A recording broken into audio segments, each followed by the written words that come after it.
try that. Nope. We're just reformatting things a little bit, guys. Bear with us. Here we go. Now, so thanks for all the hearts and the likes, guys. You guys are crushing it. Thank you so much. That's perfect. All right. Deal Flow AI is in the house. I'm working on cooperation with those guys as well. I love the owner. He's amazing. Deal Flow AI. Guys, if let's talk SodaCon. Yes, go. Let's go. All right. So, here we go.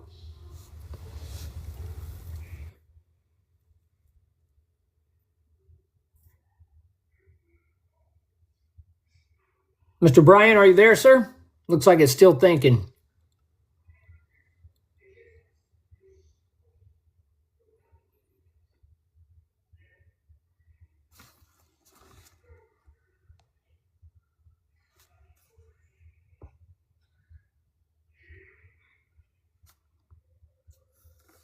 All right, so as Brian's getting that worked out, guys, again, appreciate the massive support you guys are giving me all throughout, not just tonight, but you guys are always here helping me out, slinging those gifts, getting those hearts up there.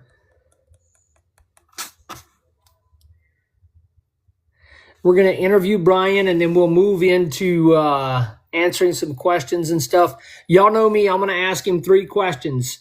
You know, what got you into the car business? All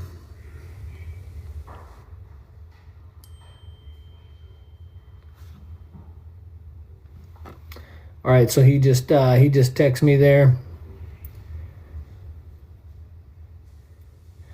There we go. All right. So here we go. As Brian's coming up, buying wheels with, yeah, I love it. I love it. So guys, if you're jumping in first time, this is Talkin Cars with Car Guy Jake. Tonight's special guest, I do a podcast style interview every Monday night at 8 Central Standard Time.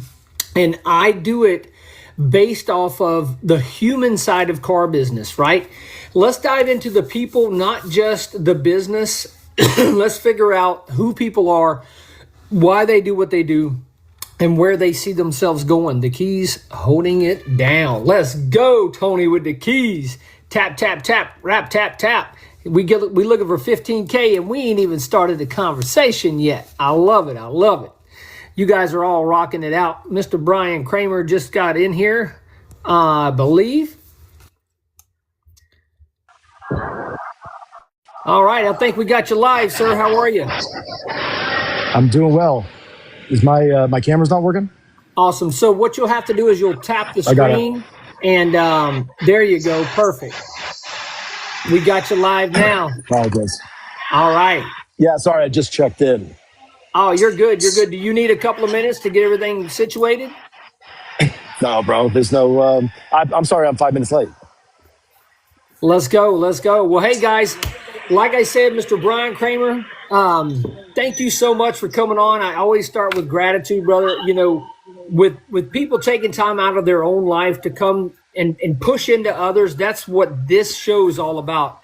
This shows the people side of the car business. And boom, there we go. So without further ado, guys, we're going to dive into the human side of the car business. Keep those hearts going. Keep the likes going. Share this out with as many people as possible. Right now, Brian, we've already opened the room up a little bit before you got here. We're at 15,000 likes, and we're trolling right up, brother. So I dive into 3 main questions whenever I have a guest on. Number 1 is, why did you end up in the car business? There's usually like a story. People don't usually grow up saying, hey, I love the car business. I want to be a part of it. But let's hear Brian's story, how you got in there. And I've got a special question that I was asked to ask you. So just like everybody else, it's obviously what I intended to do. I was doing something else, but I was washing cars in an Oldsmobile dealership. And I kept seeing everybody making money, and it seemed like I was the one doing all the work. I'm locking up all the cars in 2 feet of snow while everybody else is just watching me do it with wads of cash and gambling all the time and having a lot of fun. It didn't seem like they were doing a lot of work compared to what I was doing. So I'm like, you know what, smoking cigarettes all day. I'm like, I can do that. Oh, right. And so I finally closed somebody on letting me do that, and I hung on with everything I had. One interesting thing is, right when I first got in the business, there was somebody that stopped by the dealership, going door to door, knocking on doors as an automotive sales trainer. His name, now people know who he is, Grant Cardone, but back then you didn't know who he was. And I remember a bunch of people saying, "Hey, don't listen to that guy. He doesn't know what he's talking about." Oh, yeah. Everybody says that at the beginning, right? Right. That's awesome. So your first sale was being able to sell. Yeah, selling them on the fact that I could do more than just washing cars. Man, I love it. I love it. And Pontiacs. Oldsmobiles and Pontiacs. So you started washing cars a long time and everything. ago. What's that? A long time ago. A long time ago. What year was that? 1994. 94. Right on, right on. So I graduated in 95. So I did too. Yeah, we're right there together. Awesome. Yeah. So that's cool. You saw it, you wanted to take the ambition side of the house and go after it. You seen it was possible, so you went after it. Second thing that I ask people is always, Brian, what actually kept you in the car business? Once you started selling cars and you seen what you were doing, why did you stay in the car business? Well, I was going to clarify when you said it, like I just came in, just wanted it, and because it wasn't like that at all. Okay. It's easy to get derailed in the car business. Oh, initially, I had some money. I'm like, I got comfortable, and then everything tapers off, right? So I made some bad investments early on. I used to own a nightclub at the same period of time, and I had a bunch of loans. The nightclub was a lot of fun, a lot of action, and then it went out of business. So I had to pay these loans back within 3 years, or I was going to get prosecuted. Oh, so wow. I really didn't have an option. But to pay back these loans, and the only way that I could do it, I couldn't go. I don't come from money, didn't have any money, so the only thing I could do is just sell more cars. I actually was talking to Rick Germain, who I ended up working for, and I said, there's got to be some other way. I'm looking for an easy way out, and he said, no, you can just work bell to bell, and every single day, and I don't think you realize how much money you can make in this business. And I just kept hustling, and I didn't take a day off for like 3 years because I couldn't. And I would just look around, and everybody else wanted to shoot the shit and talk about whatever. And I was in survival mode. So they all thought I was a prick about it. But I'm like, look, it's not that I don't have time. So I got to find another customer and another customer, because every single person was contributing to my financial freedom plan to get myself out, keep myself out of jail. So I wish I could say it was something glamorous, but it wasn't. And I learned a lot of skills by that many repetitions and that much action, but I did not stop moving because I couldn't. Right. You burned the boat. Accidentally, because you didn't want the nightclub to fail, but accidentally you burned the boat. So you had no other option. You had to take the island. Correct. Awesome. And then by the time I got those loans paid off, I was getting ready to call it a day and go back to college because I dropped out after a few days. But as I was going through that, Rich Tremaine goes, "Hey, I'm getting into a Lexus dealership. Will you help me run it?" And I ended up, working for him for a couple decades. That's amazing. So because of the hustle that you actually had no choice but to do, that puts you in the position to where you had someone on your side that was at a higher level and wanted you to be a part of what they were going to be doing. Oh yeah, and he was a great mentor. It was the right place, right time. Not many people ever got to work with him directly like that. So I think timing's a huge piece of everybody's path. Oh yes, sir. Yes, sir. Timing is everything. So I'm a firm believer in that. So that's how you got in the business. Why you had to hustle so hard in the beginning, and then. Given that opportunity, is that why you stayed in the car business? What kept you in the car business since 1994? Well, I love everything about it, and I've loved it for a long time. But that moment, I guess I just never really thought about making it a career until he took me to lunch that day, and when I didn't have to do it anymore. and I could finally choose what I wanted to do. And I remember telling him, I go, Rick, I don't, because my wife and her, she was my girlfriend at the time, but her family are all school teachers, and they used to always wear me out because I was never there for any holidays, summer. They had a schedule. They could go to Ohio State games and things like that. I had no life. Black Friday that's a retail day. Last week of the year, it's Christmas Eve till 4. So it's just the way it is. The way probably a lot of people in this call live. Right. And I still do to this day. But at the same time, when I finally had the choice, I told him, I said, not many people want to. I don't think this is what I want to do for the rest of my life. And he said, why not? And I said, well, car sales isn't the most glamorous thing. This is in the 90s. It had a bad stigmatism back then. And he said, well, why don't you help me change it? I go, what does that mean? And he said, I don't think it should be like that. I think it should be customer service excellence. I don't know that you've seen that yet. And he ended up taking me to Dallas, Texas to go see the Sewells, Fletcher Jones in Newport Beach, California. And I saw a world that I've been able to see at cars.com of all these dealers that do what they do with, Longo Toyota. I can go out on a JM Lexus, but they do what they do with such excellence that I saw a whole nother world, like the Disney or the Four Seasons, the Ritz-Carlton experience, regardless of what franchise you're with. That's awesome. That's awesome. And I feel like that's where a lot of times people in the car business, they only see their little scope, their little dealership, their little whatever, their group, but they don't see the whole thing. That's why networking in what I've done now, I don't know if you know this or not, but I worked my way up through the Harley Davidson rankings very quickly. When I started at Harley Davidson, I was a day one parts guy. And I worked my way up to general manager in less than 4 years. And I ran the store until they sold it. And then I stayed with them and stayed as a service manager. But then I've got to explore a little bit after that and went into the car business. But there's a lot of times people, they get into the car business, they love the car business, but they don't stay in the car business because I don't think they expose themselves to anything else but that one dealership. What do you think? Oh, I agree. No, I totally agree with that. But do you think that you have a different perspective on fixed operations, service managers, a different level of empathy because you've been in their shoes? Oh, yeah, 100%. So whenever I started in the retail side of the house with Harley Davidson, I was parts and service my entire time. I never went into sales. They kept trying to pull me into sales, but I never went into sales. And then I just worked my way up to general manager foregoing that. And that gave me a huge understanding of the fixed ops side of the house before I ever stepped into that role. And then now, having stepped into the car business, I'm the guy that dominates in service. I'm the guy that every one of the technicians talk to, because I understand what the pains that they're going through. There's always a big riff, I feel like, between sales and service, because one doesn't understand the other. And as a general manager, when I was running the Harley shop, I would actually bring and I would cross-train a lot of my individuals from parts into service, from service into Haven. Sorry, my daughter just showed up. You getting ready to go to bed? All right. I love you. Have a good night, baby. Sorry, she's important, guys. Enjoy your new boots.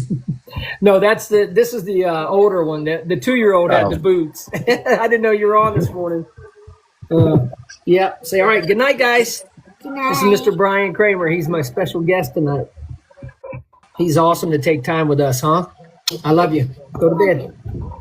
All right. So, that absolutely helps. If other dealerships could do that, if you could talk to a sales guy and just say, hey, look, I'm going to have you just train on being a service advisor for 1 week, so that they could understand that a little bit different.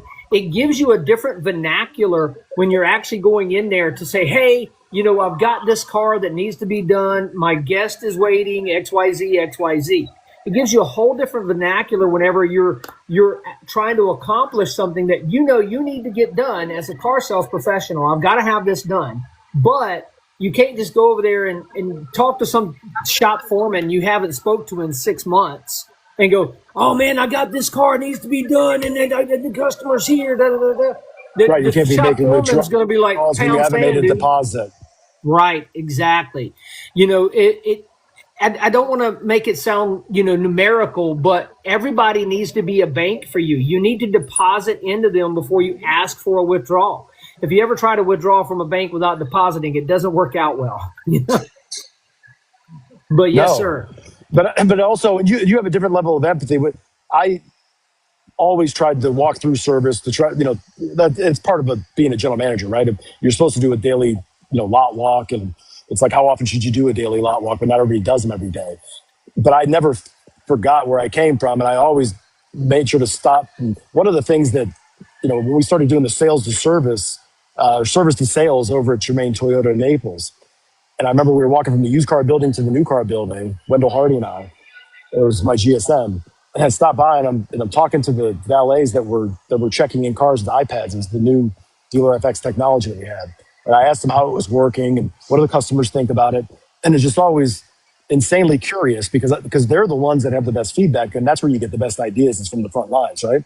And as I'm sitting there talking to them, and I said, so walk me through what you're doing. What's the process, right? Oh, well, I stick the tires, I measure the tread depth, then I scan it with an OBD, and then I turn the wheel to make sure I get the front, so inner and outer tread wear, all the wiper blades, and it's going all around. And I go, wow, that sounds just like an appraisal. And that's where we got the idea for AccuTrade to start having everybody in the whole building start appraising cars. Because I said to Wendell, I go, that's like 90% of an appraisal right there. Why can't we just have everybody do that? We could appraise 5,000 cars a month. And that's how we started acquiring 150 cars a month off the service drives. And that makes perfect sense, it's so crazy because everybody will tell you what you can't do way before they'll tell you what you can. Whenever I've brought that up 100 times to, hey, the service advisor is there. I've been a service advisor. I know this is possible. If they're scanning the vehicle in, they can do it right then and there, but there's always pushback. I always feel like no matter what it is, if it's not what they've always done, people always tend to push back. Which is natural. It's human nature, right? And they're 100%. Going to. But typically there's a problem, there's some bias, or there's some fear, risk aversion, fear of making a mistake. And I found by pushing the boundaries, you just have to sit there, and it's so different than closing a car deal. You just have to read through those objections. Okay, so other than this, and other than that, and other than the fact that we might make a mistake, and what percentage of the time we're going to make a mistake, because we make mistakes right now, right? And I would tell them, the way I'm looking at it, we're making mistakes 10% of the time. So what if we only made them 8% of the time? Or what if we made them 12% of the time? Who gives a shit? I mean, it's right. If you're going forward, you're going to make some mistakes, and you've got to break a couple eggs to make an omelet. You can't just sit there and just freeze, and with risk aversion, fear, and indecision. I mean, that's what paralyzes salespeople. It paralyzes service advisors. It paralyzes the people that need to get shit done, and the managers that hold back on. Oh, I don't know. Let me think about it. We need multiple people making these decisions. And if you think through clearly, and you can't do it in the middle of a battle, when the bullets are flying, but you got to sit down, put everything in writing, and say, what, right, wrong, or indifferent, we're going to commit to this until the next time that we draw up another game plan. But I don't think enough people do that, to sit there and sharpen the blade. They spend so much time sawing with a dull blade, and that's what causes turnover, because the salespeople get frustrated with it, the managers, just everybody gets, nobody wants to follow a leader that doesn't know where they're going and that doesn't know how to make a decision. 100%, 100%. And that's where a lot of times leadership that is in place, they've never had the chance, or was never taken the initiative to train themselves on leadership and on taking initiative and doing the things that needs to be done on a daily basis. That's where, I mean, in a dealership, things are up and down all the time, but if you practice and if you continue to hold people to a standard instead of, floundering back and forth, you do it for this guy and not for that, that's the only real change that can happen.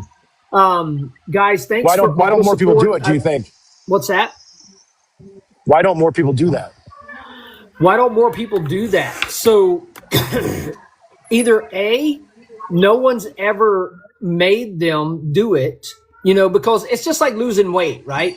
So nobody else in this room or in the world needs to have any other information on how to lose weight. We know that if we go into a calorie deficit, we eat whole, real foods, and we work out, we're going to lose weight and we're going to be in better shape. I mean, we don't need all this complicated stuff. But what happens is people fail to do the basics, and they fail to do the basics because they've never done that so long that it became a reaction rather than a thought process. That's like with our training ourselves. So when I came into the car business, I realized very, very quickly that I didn't know how to sell cars. I was from a fixed ops side of the house. I did run the store, but I didn't know how to physically sell cars. So I sought out a trainer because I grew up on a farm in South Georgia and I was trained on how to do everything there. And then I went into industrial mechanicking, which I was trained by one of the best journeyman millwrights I've ever met. And he trained me how to do that. And then I joined the Army and they trained me how to do everything. So whenever I got into the Harley Davidson world, I trained myself. And then when I got in the car business, I trained myself. I sought out a trainer, and then that trainer gave me this standard and said, hey, do XYZ, do XYZ, do XYZ. That's like social media. Brian, for me, social media was the last thing in the entire world I ever wanted to do. When I met my wife, I had a flip phone. And I told her, listen, I'm the president of the He-Man and She-Ra Smartphone Hater Club. I hate smartphones. I don't want anything to do with it. And today I get probably 1 or 2 a day of people reaching out to me on how to help them with their digital marketing or social media or this and that and the other. And I'm like, I'm nobody. Like, it's weird. I'm 44 before I was the same way. Car. I didn't get on social media until 2019 because Right. Wendell made me because he said I had an obligation. I said, it's just noise and no signal. I love that. I love that. And for the most part, that's right. But what I have found with social media is that the goal is to be, for me as a car sales professional, right? Or anybody, cars.com, anything that you can possibly do, you always want to be known before you're needed. And if you can be known before you're needed, that is the end goal right there. The conversation I had with my sales trainer, I was like, dude, I'm going to get a billboard because that's what we do, right? I'm going to get a billboard. I want a big billboard. I want my name on it. I want my picture and, my phone number. He said, Jake, you're asking people to take their eyes off of their phone while they're driving to look up at one billboard that has your number on it. You're crazy. Put the biggest billboard you've got in their hand with you on it. Don't change anything about you, but you be the brand and you put yourself out there as much as possible. And I promise you that your audience will resonate with you. Now, that's another thing I'll talk about too, is because whenever I first started, everybody that's never done your job will always have the best advice, right? So I had plenty of people telling me, you can't tell them you're patriotic because that's controversial now. And you can't tell people you're a Christian because they won't buy from you. And I said, well, listen, if my audience won't buy from me because I'm a disabled veteran, or they won't buy from me because I'm a Christian, then I don't want to sell to them, because that's just how I operate. I'm never going to hide those things about who I am. I'm just going to be me. I'm just going to be me out loud. Right. So I'm not sorry, I went off on a little tangent there. No, I'm too old. I stopped giving a shit about that a long time ago. I'm not going to try to be everything to everybody. Right. It's no different than in a car dealership. Everybody would say, well, somebody's going to beat your deal. That's a death doom loop spiral. And a lot of people take some of the things that I say as I'm trying to give everything away, and it's quite the opposite. And, we were in the top 10 in terms of profitability when I was with Southeast Toyota. But it wasn't because, not at the beginning, because I had to go back and gain market share. But after that, we weren't trying to be the everyday price leader like Walmart. Although I do love Walmart Plus, but I wasn't trying to go in a race to the bottom. We were going to be the simplest, fastest, and easiest dealership to do business at. And there's enough business that we outsold every other OEM in town 4-1 or more. But there's enough people that want simple and they want easy, and we're not trying to be the cheapest. But if you want to save time, not spend 3 or 4 hours in a dealership, that was the place to do it. And the salespeople knew it. We were relentless about removing friction for the customers, removing it for the employees, because that's the biggest thing that I see still to this day, is that everybody wants to make it easy for the customer. And we're all about the customer, and that's the price of admission, right? I mean, what are you talking about if you're not about the customer? Obviously, they can fire everybody from the GM on down if they take their business somewhere else. But you should be, when everybody's talking about turnover and it's hard to find people, just like it's hard to find used cars. And then I find other dealerships where it's not hard to find used cars. Carvana's proven that. They don't have enough people to source to transport them all. And their biggest problem is getting more trucks and more people. But I also see dealerships where they don't, we had a waiting list. We didn't hire a manager except for internally at Germain Toyota for I think 5 years because we had a succession plan. Who's up next? And then we had a depth chart, just like in football. Who's second string, who's third string, and everybody knew where they're at, and that would adjust. We had 12 F&I managers, 60 salespeople. There was a lot of moving pieces, And when you're getting that big, you've got to have that sort of structure. But in order to keep them, you have to remove roadblocks and remove friction. And what we found is that even if they got recruited, which they did all the time because they were very talented and amazing people, but when they went to somewhere else, they weren't empowered to appraise their own cars. Salespeople, they couldn't deliver a car in 30 or 45 minutes like they could with our store. So now, okay, I'm going to sell a car, but now I got to wait 2 hours to get F&I to get all the bullshit and the brain damage and the aggravation that goes with it. And that anybody, as they started going through that interview process, came back and they'd be transparent with me, like, because we all had that level of trust. And I'd rather have them tell me than me find out, behind my back that they were like, hey, you know what? I got recruited. I went through the interview process, and sometimes they would think I was messing with them. They're like, here, tell me about it, because I also want to know what's going on with the competition, right? How are they 100%. Recruiting? Because I've got to, if they're getting that close to me, I got to sharpen the blade. So let me ask you this.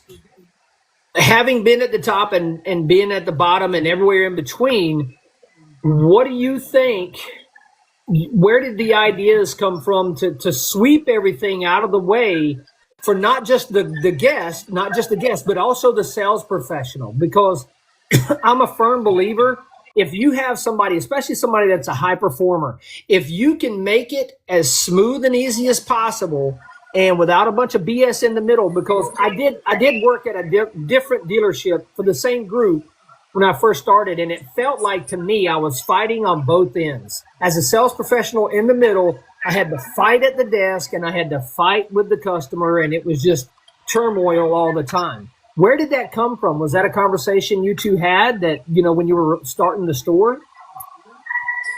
No.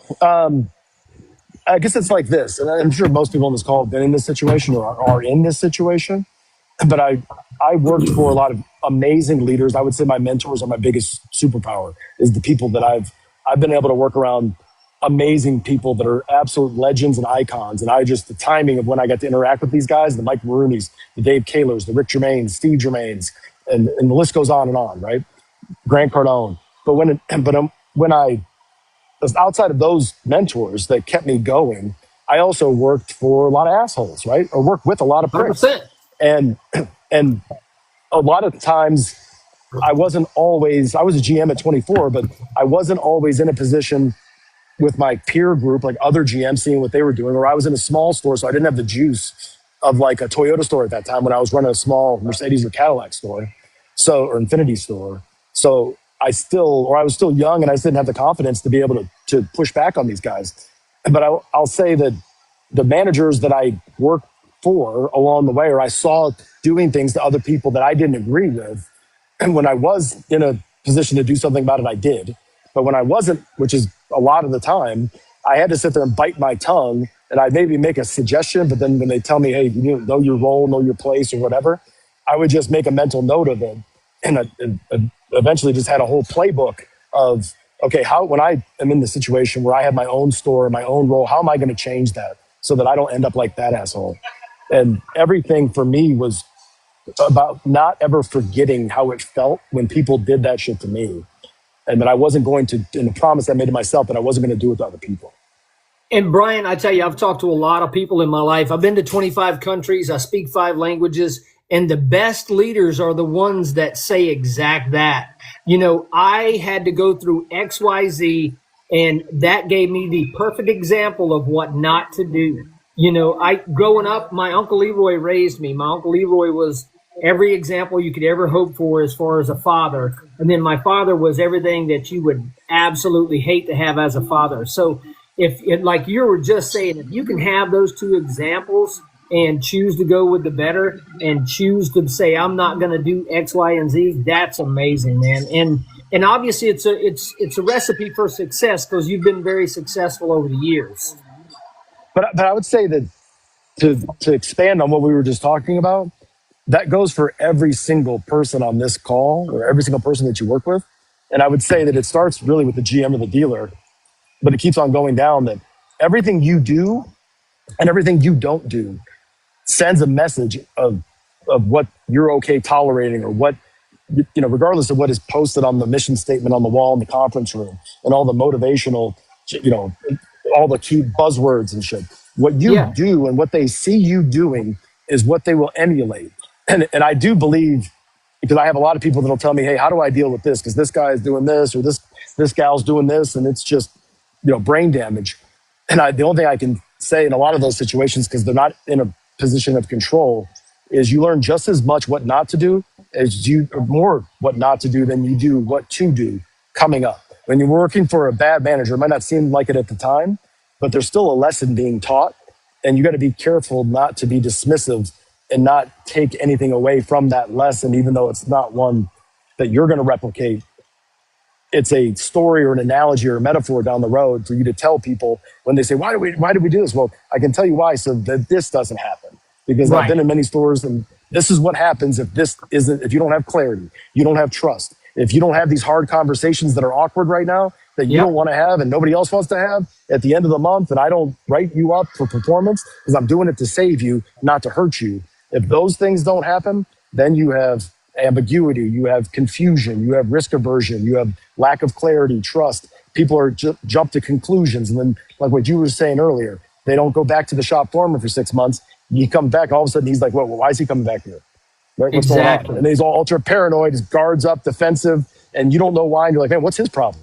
Right, exactly. And I'll say something.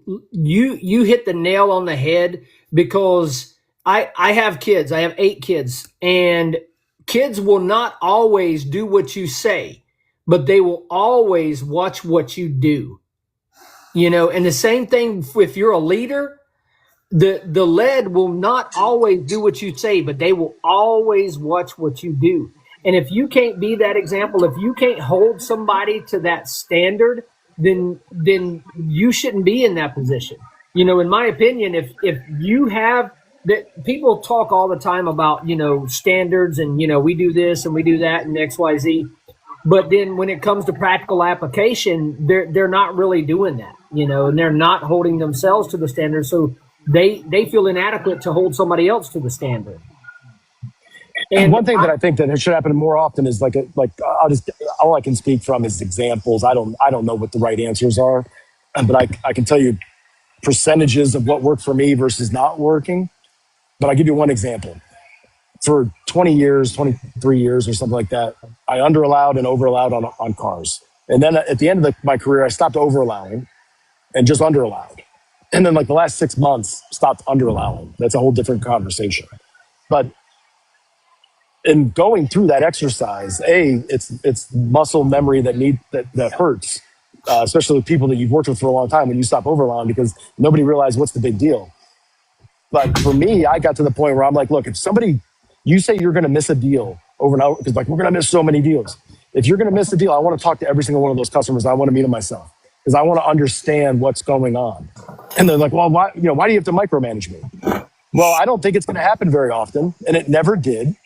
But the pain of going and getting me or admitting that they couldn't close the deal without an overallowance how are those boots?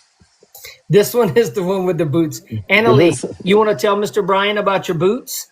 Did you get boots? The pink boots? Yeah. They were cool. Huh? Yeah? Awesome. Did you brush your teeth? Yeah. Oh, good fan. Good job. Sorry, Brian. Mama's coming. She snuck away. She's an escape artist, man. It's crazy. Guys, while we've got a quick minute, I just want to take TikTok likes us to reintroduce ourselves and keep the audience going as well. I haven't been able to keep up with everybody in the questions, but guys, we're going to get to those here shortly. I'm Car Guy Jake. I change the minds of as many people as possible. This is Talking Cars with Car Guy Jake, where we dive into the human side of the car business. And in front of us, we have Brian Kramer. He's the executive leader at cars.com and somebody that has dominated in this industry. And we're diving into his personal story, how he sees things. And thank you guys all for the comments below, the hearts, sharing this out. We're at 30,000 likes and 26 people watching on the live right now. So thank you guys so much. Brian, I'm sorry to interrupt you there, buddy, but you can go ahead. Oh, good. I didn't know what I was even talking about. Obviously, I don't think it was that important. But it's all but it good. was something along the lines of basically the sum of all the parts are everything you do and everything you don't do sends a message as to what you're okay with and tolerating. And that's what it was. I said, I want to go TO every single deal if they're over allowing. And it didn't happen because it was a figment of their imagination. But if you're not willing to do that, and then the one time that they did, I'm having a conversation and with the now GM of that store, who was the new car director at the time. And I told him, I said, Ryan, even if I do miss a deal, I'll walk him or her to hold the process. And I know that doesn't make sense to a lot of people. It didn't make sense to him that day. It makes sense to him now.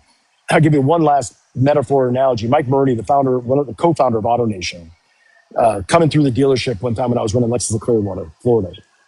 And as he comes through, he came through to congratulate us on, we were number one in the whole, out of whatever it was, 300 dealerships in our internal phone close percentage. And so he came through and he goes, okay, I want to talk to, we also have the top person in the country for AutoNation. So there's a lot of recognition. They're really good at that. So he starts pulling everybody together and then he starts asking me, he goes, so what did you guys do? So of course, this a while ago, I just tell him, hey, the standard reflex answer everybody gives. We're just running the process, running the play. We're doing the deal. Like just whatever everybody wants to hear, just to get him off my back and get him out of the store. But he looks at me and he goes, I'm going to call bullshit on you. And he's got like an entourage of like 12 people with him. And I go, what are you talking about? He goes, your percentages are too high. There's no way you're running our process to run numbers like that. And so I take the bait and I'm like, okay, let me tell you what we're really doing. So I start walking him through the way we're handling phone calls. Right. And he looks around and he goes, hey, does everybody agree that's a better process? And they're all uncomfortable, like, oh, I don't. And he goes, no, it is. And he goes, so here's what just happened, Brian. He goes, you have completely made yourself unpromotable. And I go, what are you talking about? And he said, because we have people that are interchangeable. He goes, like Tyrone Price is over there. You just brought him from the Nissan store. And we plugged him in because you lost an F&I manager. We plugged him in. And in 3 seconds, he goes, I watched yesterday. He ran $2,000 a copy. He didn't know anything about Lexus, but he knows our process. He knows our systems. All his logins work. You didn't have to have any downtime whatsoever. You didn't skip a beat. He goes, that's the power of the knowledge transfer of AutoNation. And you are ruining it right now because even if instead of 21%, even if you're at 12%, when you multiply that times 277 stores, the net effect of the whole team going forward, you're creating opportunities for all these other managers. And I'm going to, you're going to be a market president and then, and so on, after that. But he said, I can't, you are unpromotable. If somebody can't backfill you tomorrow, right now, this store is running at a level where you can't be backfilled and it's too complicated. So until you get everybody back on track running our play, we can't scale. We can't buy more stores. We can't do all these things. So it was an interesting perspective for me because I was looking at it from my perspective, my pay, right, my numbers. It was about me, And I think that was a very powerful lesson that a lot of people don't look at, even in a single point store, that it's bigger than you. And the decisions you make don't just impact you that day, that minute with that customer.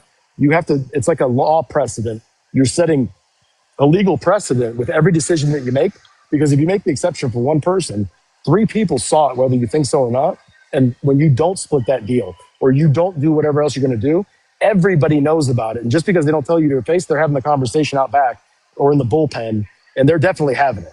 Just not 100%. Yes, sir. Yes, sir.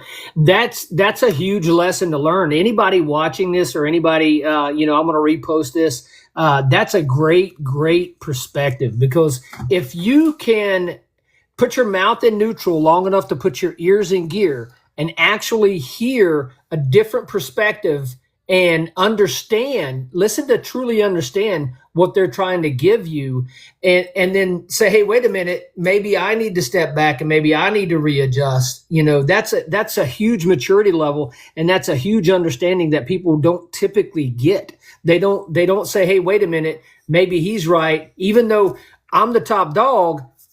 Maybe I need to pump the brakes a little bit and look at what we're really trying to accomplish, instead of, in the Army, we always say shoot your closest target, or shoot your closest enemy. But at the end of the day, there's other ones coming down the road too, So, man, that's huge. One of the interesting things with that process is he goes, let me ask you first, Brian, do you know our process? And I said, yeah. He goes, can we role play it? And there's like 15 people watching, right? Yeah, and I go, yeah, sure. Roger that. He goes, you want to be the customer or you want me to be the customer? And I said, well, like, you're saying you could do the process? He goes, oh, I'd be happy to. But I just want to make sure that you know it. Because it doesn't matter which side I'm on. I just want to make sure you know how to volley it. So the fact that he had that kind of confidence, and I was like, wow, this guy's different. That's not normal for a founder of a 300 store group, one of the my personal hero in the car business, for them to be able to sit down and drill that deep. And he knew my numbers as well or better than I did on every single segment, every single line on my statement. He knew it. And he's got That's that many awesome to memorize. So it's when you have somebody who's like that, who put that much interest into what you've got going on, you play the game different. 100%. Oh, 100%. If someone's completely disinterested in anything you've got going on, you're not gonna. If your leader is disinterested in you, you don't feel valued. You don't feel like you're even worth the time. You're not going to buy in. You're not going to give them as much as you would if they would take and actually challenge you and actually say, "Hey, look, Brian, we can do this, or we can do that." That's why whenever I was in the military, I was SRT. I was military police, but I was SRT, which is like SWAT team. And we would go and shoot 1,000 rounds a week, 1,000 rounds a day for a whole week. And we got so proficient that what we were doing was a reaction rather than a thought process. And it sounds like that's the kind of training he was looking for out of everybody. And that makes the standard. And you want to achieve that, right? You want to be like, oh, yeah, I can do it. I test me. That's what excellence looks like. Yeah, 100%. I love that. So do you have... When do you start having other people coming up? You're the main guy from 8 to 9 p.m. and then after that we draw people up for the after party. At 9 p.m. Cool. We understand your time is valuable. If you need to hop off of here, you go right ahead. No. It's all good. Awesome. So we'll let people ask questions and things like that. I don't pull up anybody that I don't know already, because that can be a mess. Because random people come into lives and this and that. So it'll just be people that I know. But, so you're like border control. Right, exactly. We're going to put a wall up. I might get flagged, but let me ask you this. One of the other questions that I need to ask you during the interview is, where do you see yourself in the future? So, I know you're high level, you're an executive now, but do you have a plan for the future? And if so, can you share that with us? Yeah, parts of it. I don't like that the name executive has a negative connotation with me, even though it's in my title, I guess. Because I look at it as executives that I've worked with over the years. A lot of them were what I call chairborne, not airborne. And they would send somebody out like 6 times on a TO. And I used to always say, I'm like, oh, okay, so you're a big time executive over there. Can't TO a deal until it's on the 6th pencil, or unless you've already got it. You've already sized them up and they've got a 720 beacon and you're going to be able to get all the advance. If it's actually hard, you're going to get somebody else over here to TO that deal. So I always use that in a negative connotation. Right on. Because I worked with a lot of executives. Because that's what happens to a lot of GMs when they get to the mountaintop, the summit, is all of a sudden they plant the flag. And for me, that's just the beginning, right? That's the price of admission. That's base camp, right? There's always something else, which leads back to your question. But to me, the worst thing that can happen is somebody goes into executive mode. Once they become the GM, they start leaving at 3 or 4 o'clock. They start going golfing all the time. And all of a sudden they forgot what got them there. And just like we said earlier, everything you do and everything you don't do, send everybody a message as to what's okay. And then what happens? GM starts leaving at 3 or 4. Managers start leaving at 4 or 5. And then everybody starts leaving at 2. Now they're leaving at 4. And now the standard evaporates. It starts getting weaker.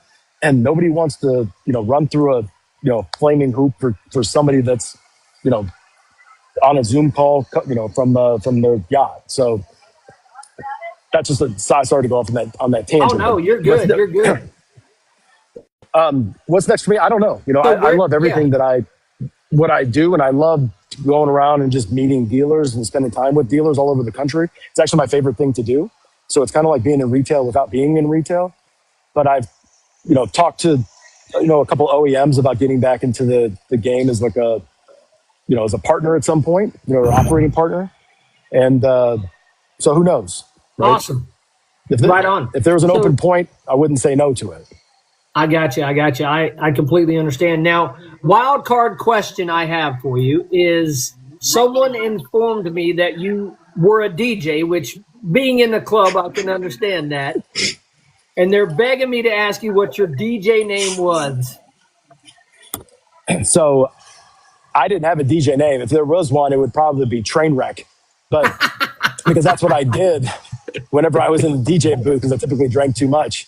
But I was able to go up there with, a bunch of, they weren't really big names at the time, Tiesto and Paul Van Dyke and Paul Oakenfold. We paid him $50,000 one night to DJ and lost our ass on that whole evening. But I was able to meet some amazing people that now have become like icons in the deal.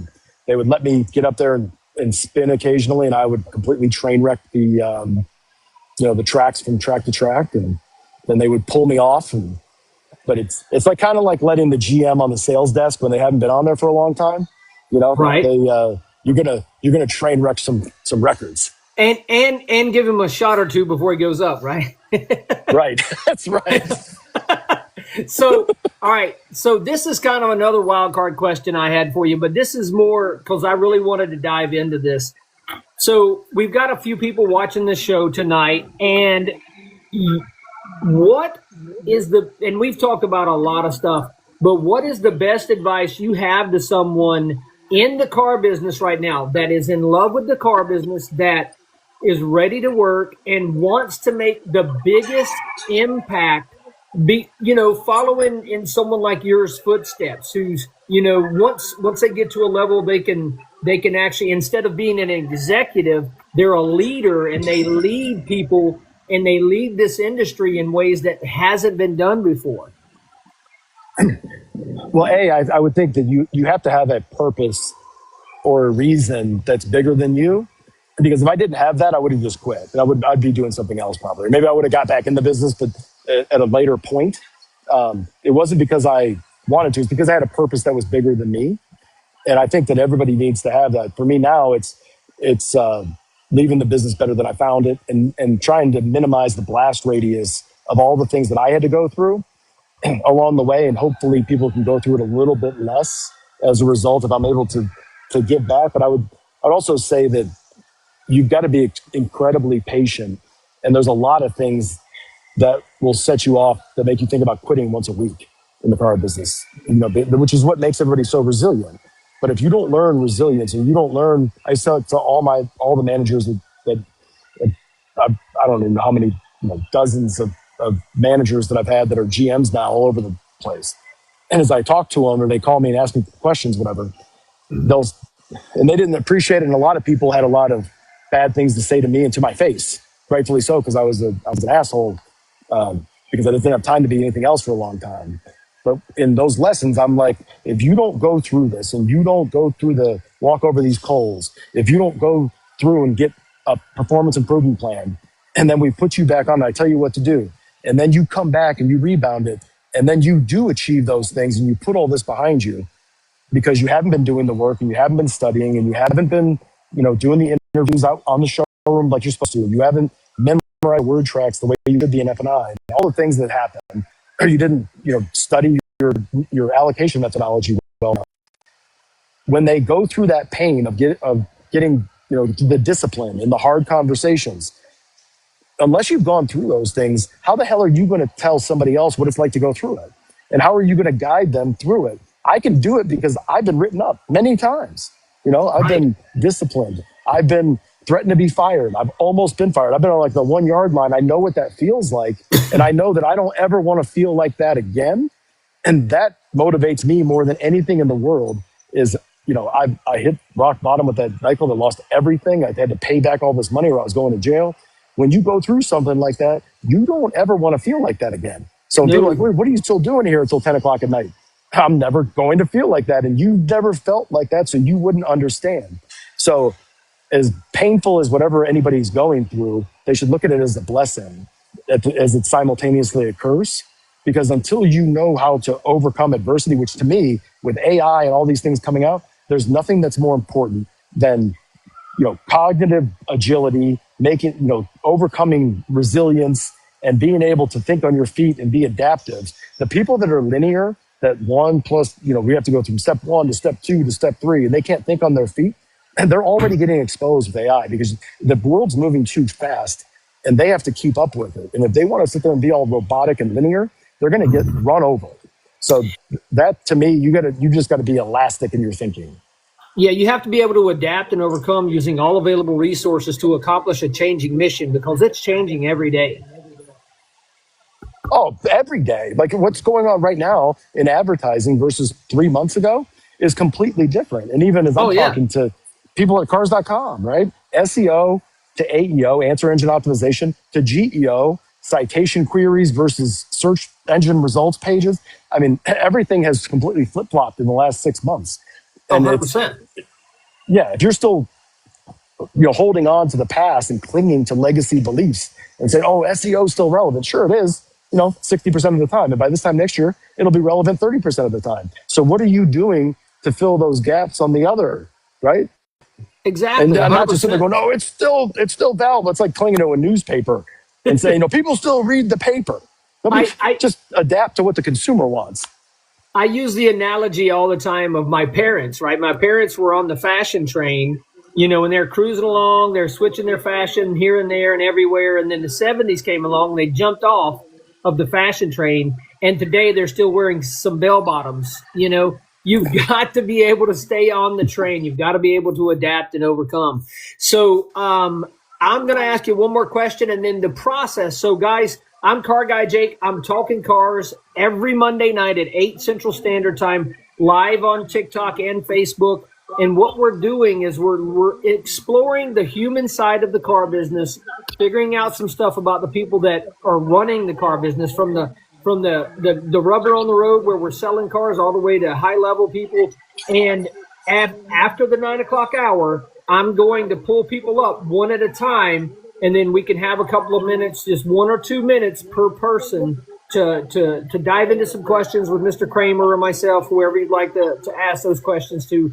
But my question is I'm huge on mentorship. When I was in the Army, I had a mentor. Do you mentor anybody right now, like an individual, person to person? Do you mentor them, not just because they're under your leadership or anything like that? Have you ever done that, and do you do that currently? So I don't do that in a formal way. I think a lot of people would say that about me, but I would also say that I'm a byproduct of all the people that mentored me.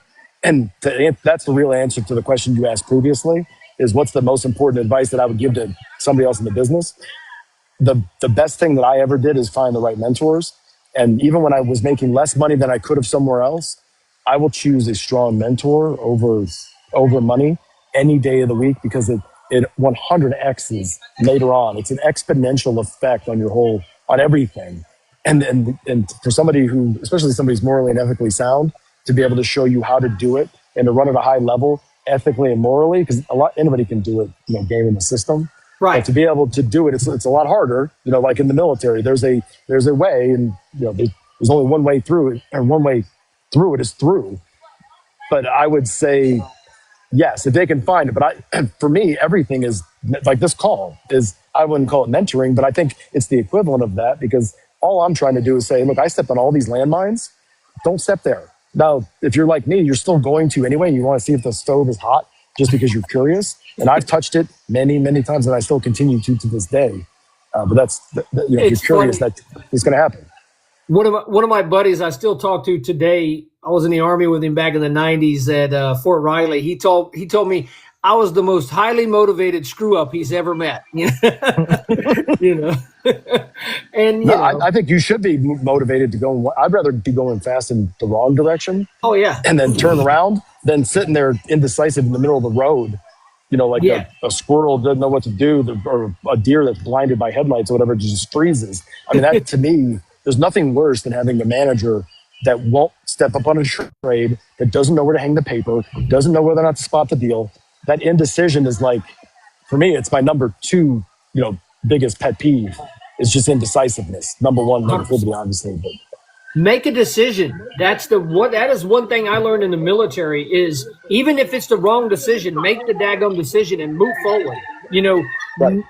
Stagnant water stays still and that's it. Everything else needs to be in motion.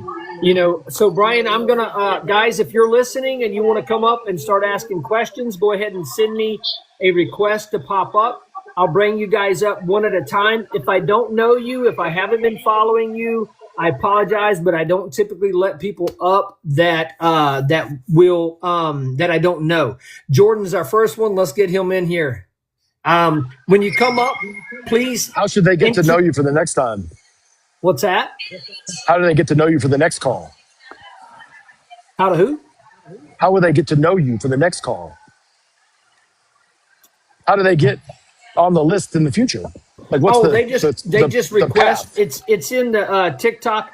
You can send me a DM. I have Adam coming on, as a guest speaker. If anyone wants to be a guest speaker, just send me a DM. I'll send you my phone number. We'll do everything just like we did with Mr. Kramer here. Jordan, I know you, buddy, but if you want to take just a quick minute, introduce yourself, ask a couple of questions.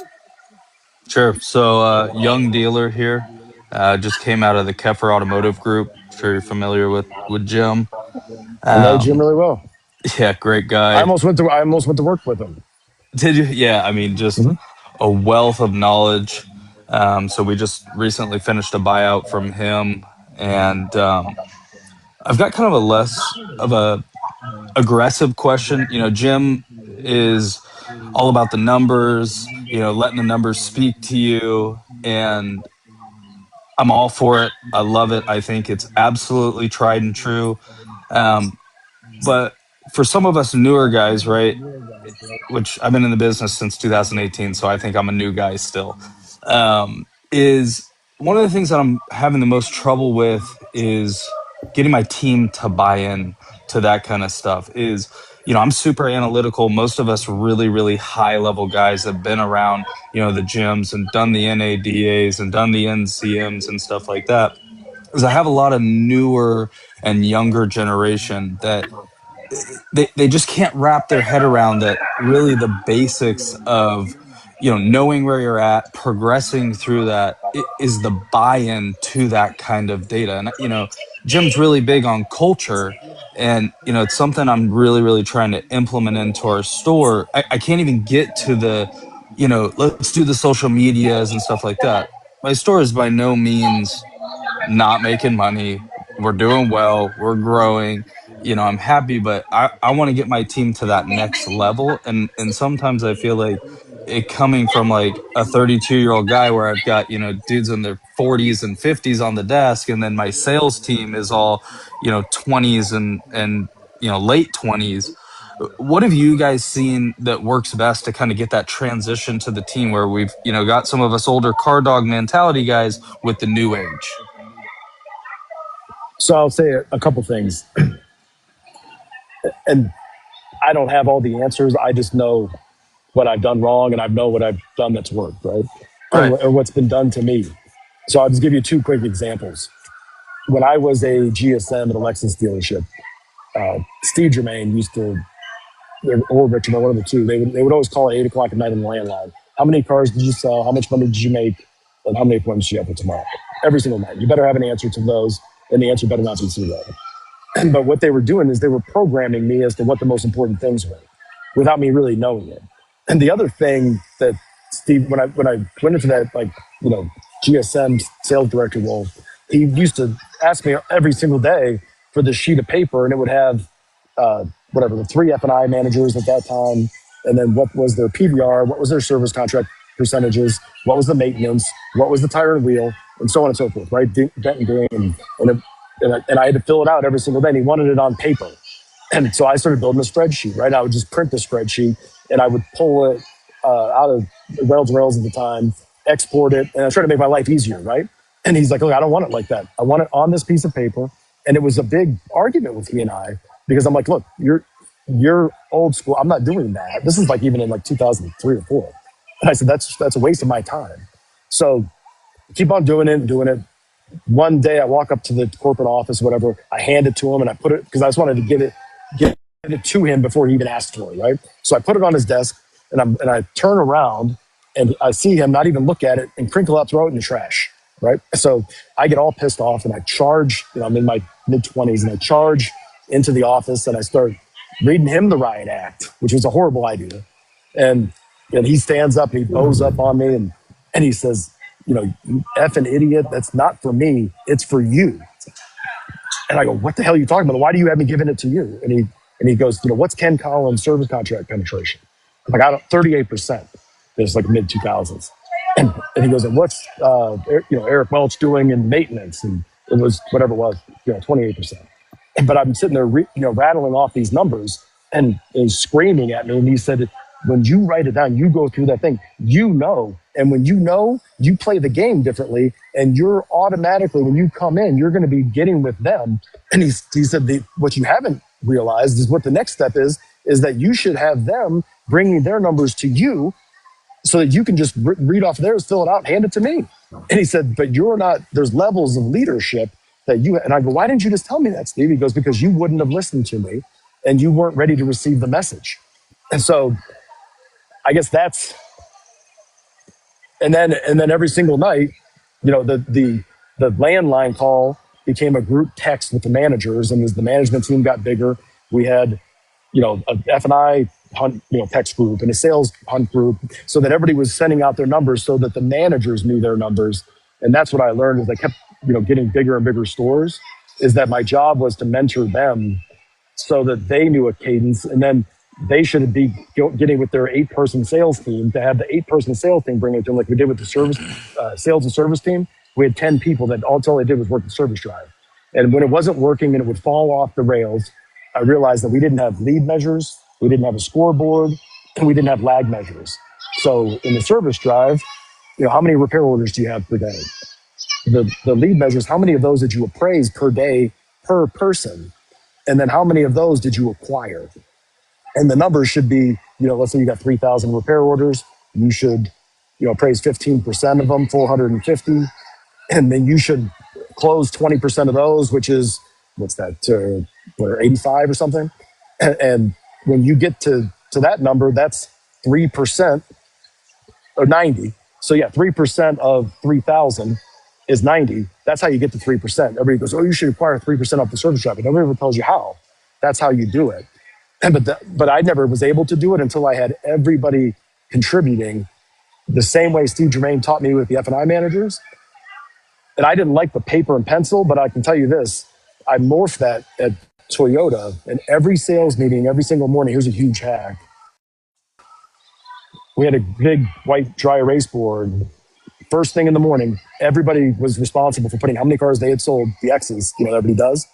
But I needed the salesperson to do it, because I used to go in at 7 in the morning and I would do all that stuff. So it was efficient and done. And I think that's like, I agree with Jim with what he's talking about with the numbers, but the method in which you get there, everybody has to, and I'll close it with this. When you look at a scoreboard at a football stadium, you can see the points, you can see how many timeouts, and down and distance. That's it. So everybody knows who's winning and who's losing. When your scoreboards get too complicated, people all don't feel like they're playing anymore. They feel like it's your game, not their game. And so you have to format the scoreboards in a way to where they feel like they're playing the game and that everybody gets to win. So, obviously there's a coach's scoreboard that'll tell you, oh, when I'm kicking into the wind at 30 miles an hour and whatever, this is the probability of success. Not everybody needs to know that. And I think that that's one of the things early on that I did is I shared too much information with everybody, not just what was relevant for them to win. So you feel like that was kind of the easiest way or your best practice to get them to kind of buy into the data is actually simplify it. Don't allow it to get too deep into the analytics, and then as you start to get that buy-in, that's where you kind of start to ramp up into, getting a little bit deeper into that analytics, because obviously, your sales managers versus your sales team, that's two different levels, right? And so I guess maybe what I'm finding is, because I know the information and I know how important it is to the sales team, I may almost be deterring them from the data because I'm overloading them with too much. Well, I would start off with just what they can control, because when you show Yeah. them things, even though you might be passionate about it, which is why you're, an operator at such a young age, not everybody thinks like that. Not everybody cares that much. So Right. it took me a long time to realize is that most people just didn't care about that stuff as much as I did. And I would frustrate the shit out of myself. But I would start with just the three things that they definitely have control over. And it's no different than the Germains. The three things for me were: how many cars did you sell? How much money did you make? How many appointments for tomorrow? The first day I got dropped off at a Mercedes dealership, 2003 as a GM, they dropped me off and they said, there's going to be a lot of things that are going to happen to you as an operator. You're going to save the world. You'll have union uprisings. You'll have strikes. You'll have, whatever, people getting hurt on the job and people quitting, people getting married in your dealership and, effing around with each other. But at the end of the day, all of those things are the price of admission, because the only things that matter are the things we're going to call you about at the end of the night. How many cars you sell? How much money did you make? How many appointments do you have for tomorrow? Everything else is a whirlwind that'll just suck you up into a vortex and end up getting you, out of your job. Right on. Thank you so much for diving in there and helping Jordan. Now, as y'all come up, just go ahead and introduce yourself, Jordan. If you want to hop down, I appreciate it. Yeah, I got to remember how to And do it. here, hold on. Did that answer the question, Jordan? Well, Oh, he's gone. I know I went off on. I think that was a big off the help, though. rails. Yeah. I think that really gave him some direction. Simplify it. Go ahead, Hi, brother. my name's Raul. My name's Raul Thompson. I've never heard of AccuTrade before. Raul and I know each other. He's a power user. The one question I've always had for Brian Kramer is why he hasn't hired me yet. So, wanted to put that out there for the world. I don't know that I can afford you. That's true. That's true. Not yet, at least. No, I was excited when I heard about this, so I had to make sure I was on this call. Brian, honestly, you're one of the guys that kind of inspires a lot of us. I don't know if I've ever actually told you this, so I'm gonna say it on this TikTok live. So, you're one of the guys that you kind of grow up in the car business. We always look for that next thing, the big thing, and I think you're doing us proud, man. That's all I want to kind of jump on here and tell you that you're doing us proud here. We little car guys, you made it to the big leagues, right? Publicly traded companies and nice big offices and things like that. So again, just wanted to give you my respect. But you've been to the office. Hey, you saw it. It's this little cubicle. But I love it. I appreciate you, and I appreciate how outspoken you are on everything, because you say a lot of unpopular things, like you did at the Used Car Palooza. Yeah, I mean, and dude, that was straight from the heart, and I meant it. And the problem is, I look at a lot of guys with, in here, you have I think the most powerful tool that changed my life. And that sounds like hyperbole, but it did. No, it changed mine. Yeah, and and it was one of these things where it was sitting right there, and I wasn't. You talk about processes all the time, right? So it was finally a process where wait, what if I do this, and I've taught that to other people, and it's like this. I put a guy in a spot right now in his 4th month He ran the best used car department under our roof. Okay, out of So all why the do you think that stores. more people take AccuTrade out of the equation, even the conversation?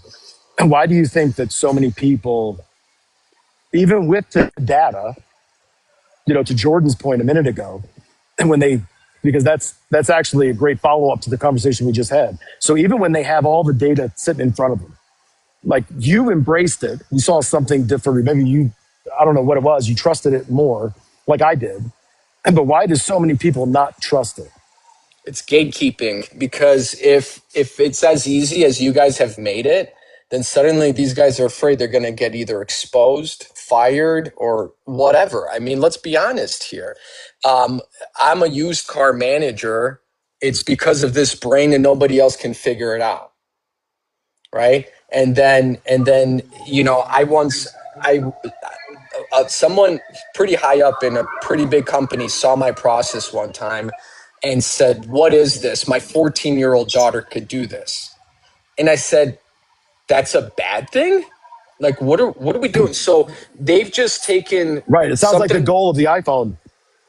Right. So they've just taken something that, you just freed me up to do so many other things, because it's not like I don't have other things to do. So you That's just my made point. up. Right. Thank you. So like, yeah, when we all got iPhones, it's not as if these things replaced us. In my mind, they were like superpowers, and I know Wendy Reeves is coming up after you. She and I talk about it all the time about people being afraid of AI. Oh, it's going to replace me or whatever. And it's ironically the opposite of that. If you don't embrace this, you're going to get run over. You're going to get replaced. But it's fascinating to me. Everybody gets there at some point, right? Everybody did with the auto. The auto, there was way more pushback than there is even with all the stuff we're talking about. But you saw it earlier, let go. The way I see it is this. If you're a used car manager, new car manager, F&I manager, the future of all of that is that you're just leading people, like Jake said. And how are you going to be able to lead?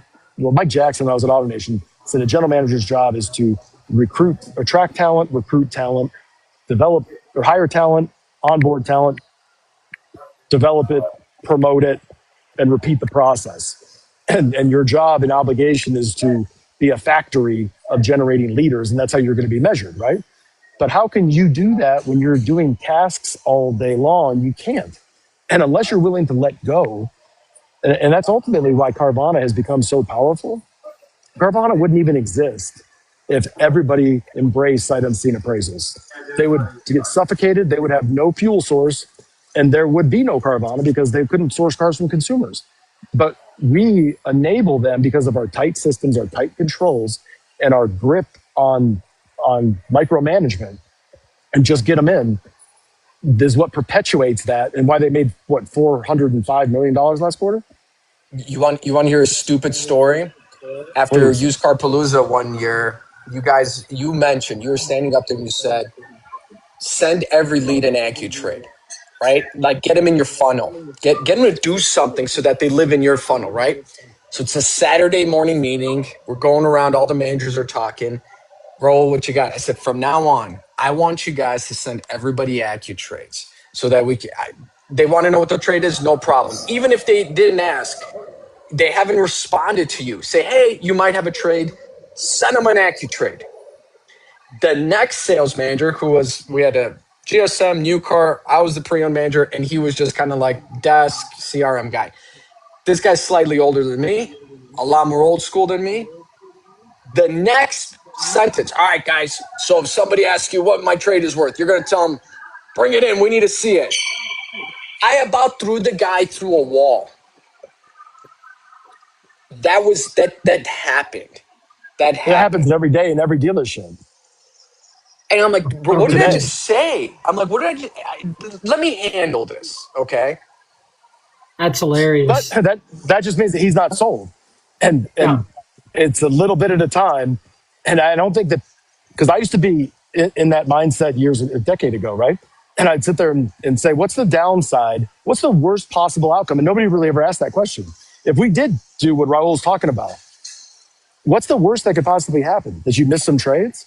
And actually the data, on hundreds of thousands of appraisals says the opposite. but most people won't believe that anyway, so I'm not going to bring it up. But even still, if you lost 10%, okay, how many more you see? The thing about Carvana, CarMax, is they're more worried about being right 90% of the time than they are about being wrong. And most dealers are more worried about being wrong 10% of the time or 12% of the time than they are worried about being right 90% of the time. Absolutely.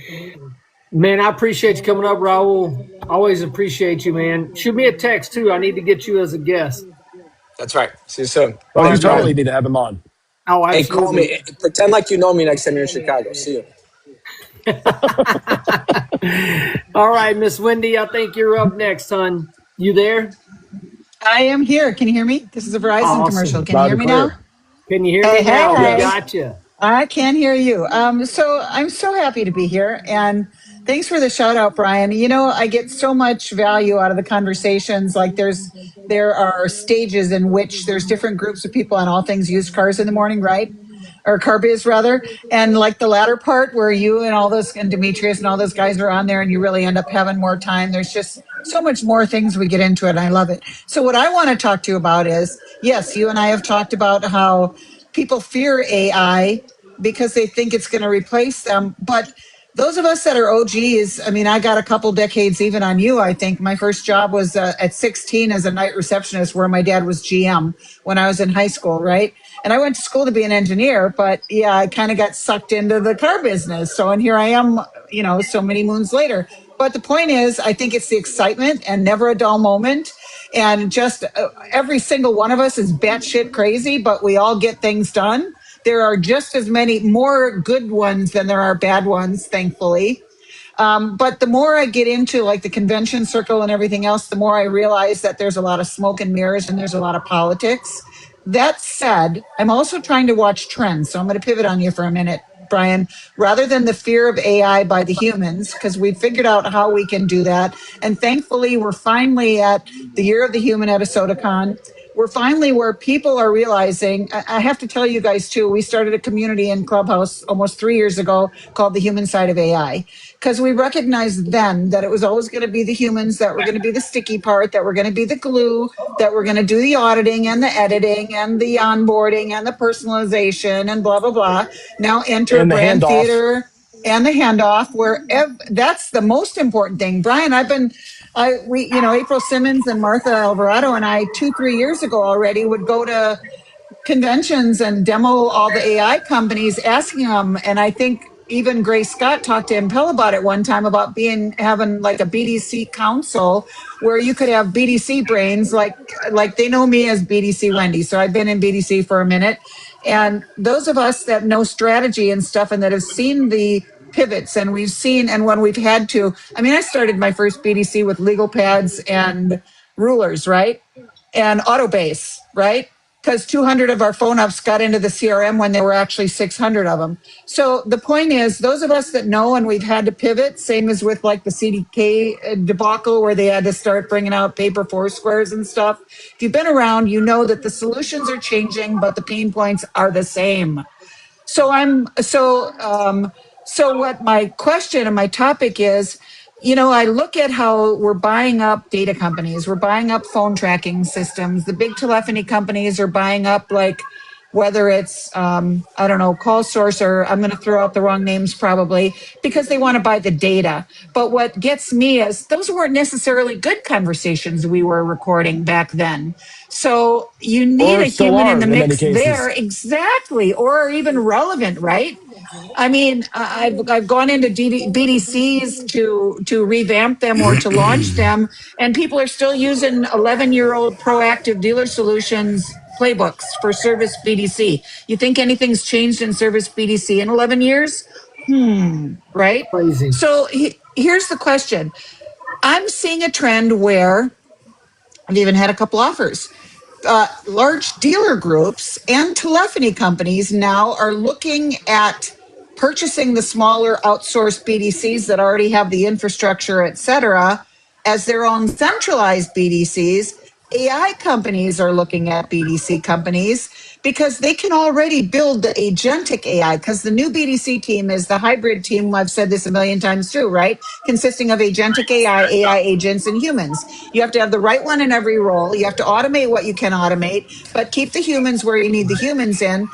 But I think what they're looking for is they're looking for one-stop shopping, and I wonder what's going to happen to like Call Review or Clarity or even GoTo, because the a lot of the phone systems can be built now with AI. They just need like the tech with the VoIP phone systems, which is also easy. Do you see them getting into that space to have like the tech, the Oh, they have processes, to. the call center companies, and what do you think the future of BDC looks like? Because I also see that, I'm sorry, I'm in the space and I'll say it. The bigger we get, the shittier our service gets as outsourced clients, and we don't care. Sorry if I hope it's okay to swear, but I just did. So I'm seeing that they don't care if they lose 2 dealers because they just signed 3 more. And it's all about the monetization, and it's all about more, but it's no longer about the customer service experience. That's what I want to see. How are we trending to fix that?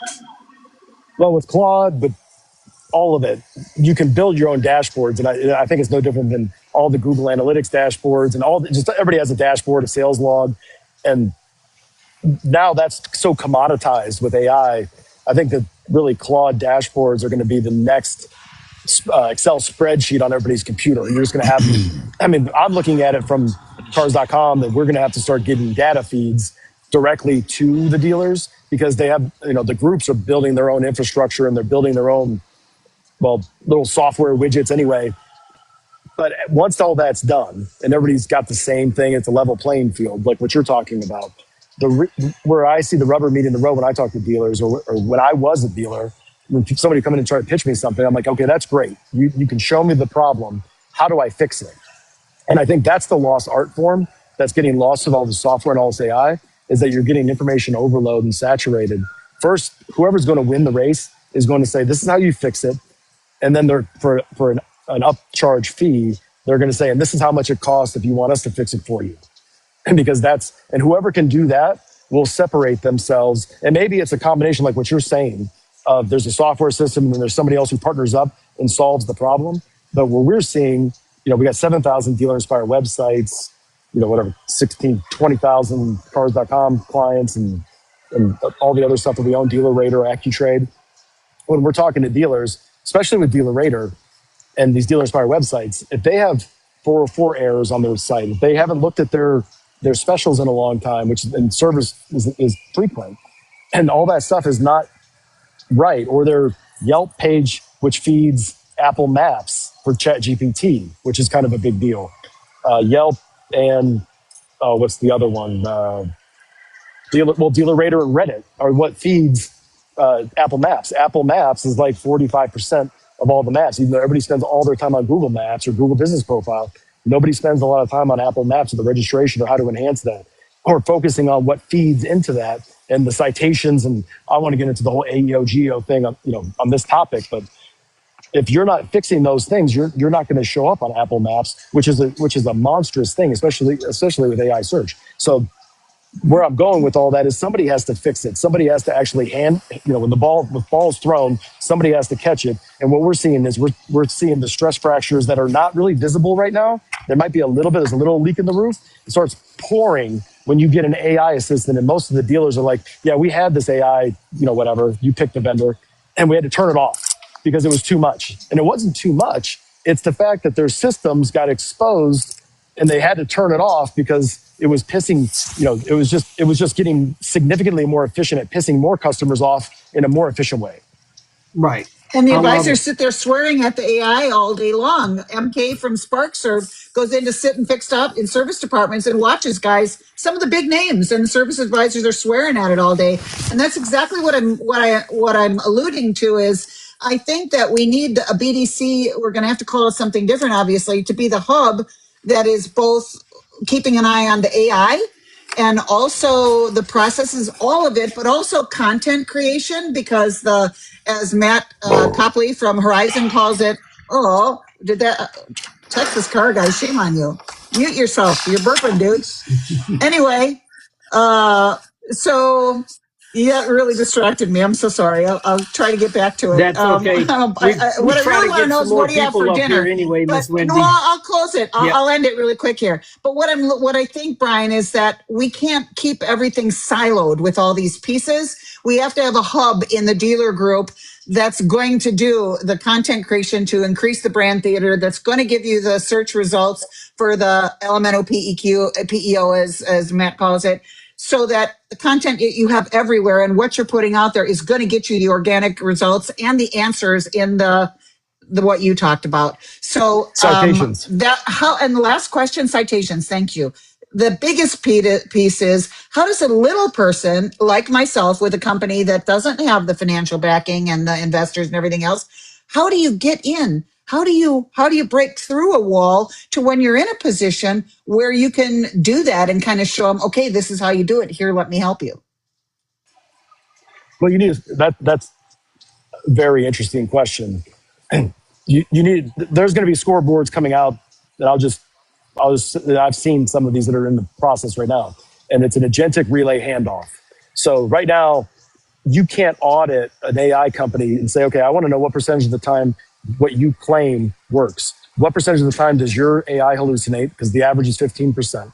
What percentage of the time do you, just like in Google Analytics, you have the, what's the goal? What are the actions? What percentage of the time did you deliver on that campaign?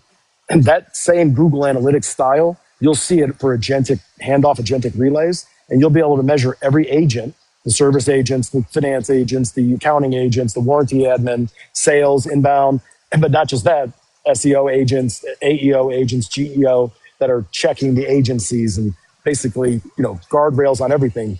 But how many times did they get stuck by the guardrails? How many times did it hand off to a BDC agent and the BDC agent failed? How many times did it hand it off to them and the agent failed? Because the agent, if it didn't send the right message, there should be a self-healing feedback loop, which none of the AI tools that I've seen have that, because it's locked down, because car dealers, would never understand, large language models or small language models. And that's complete bullshit.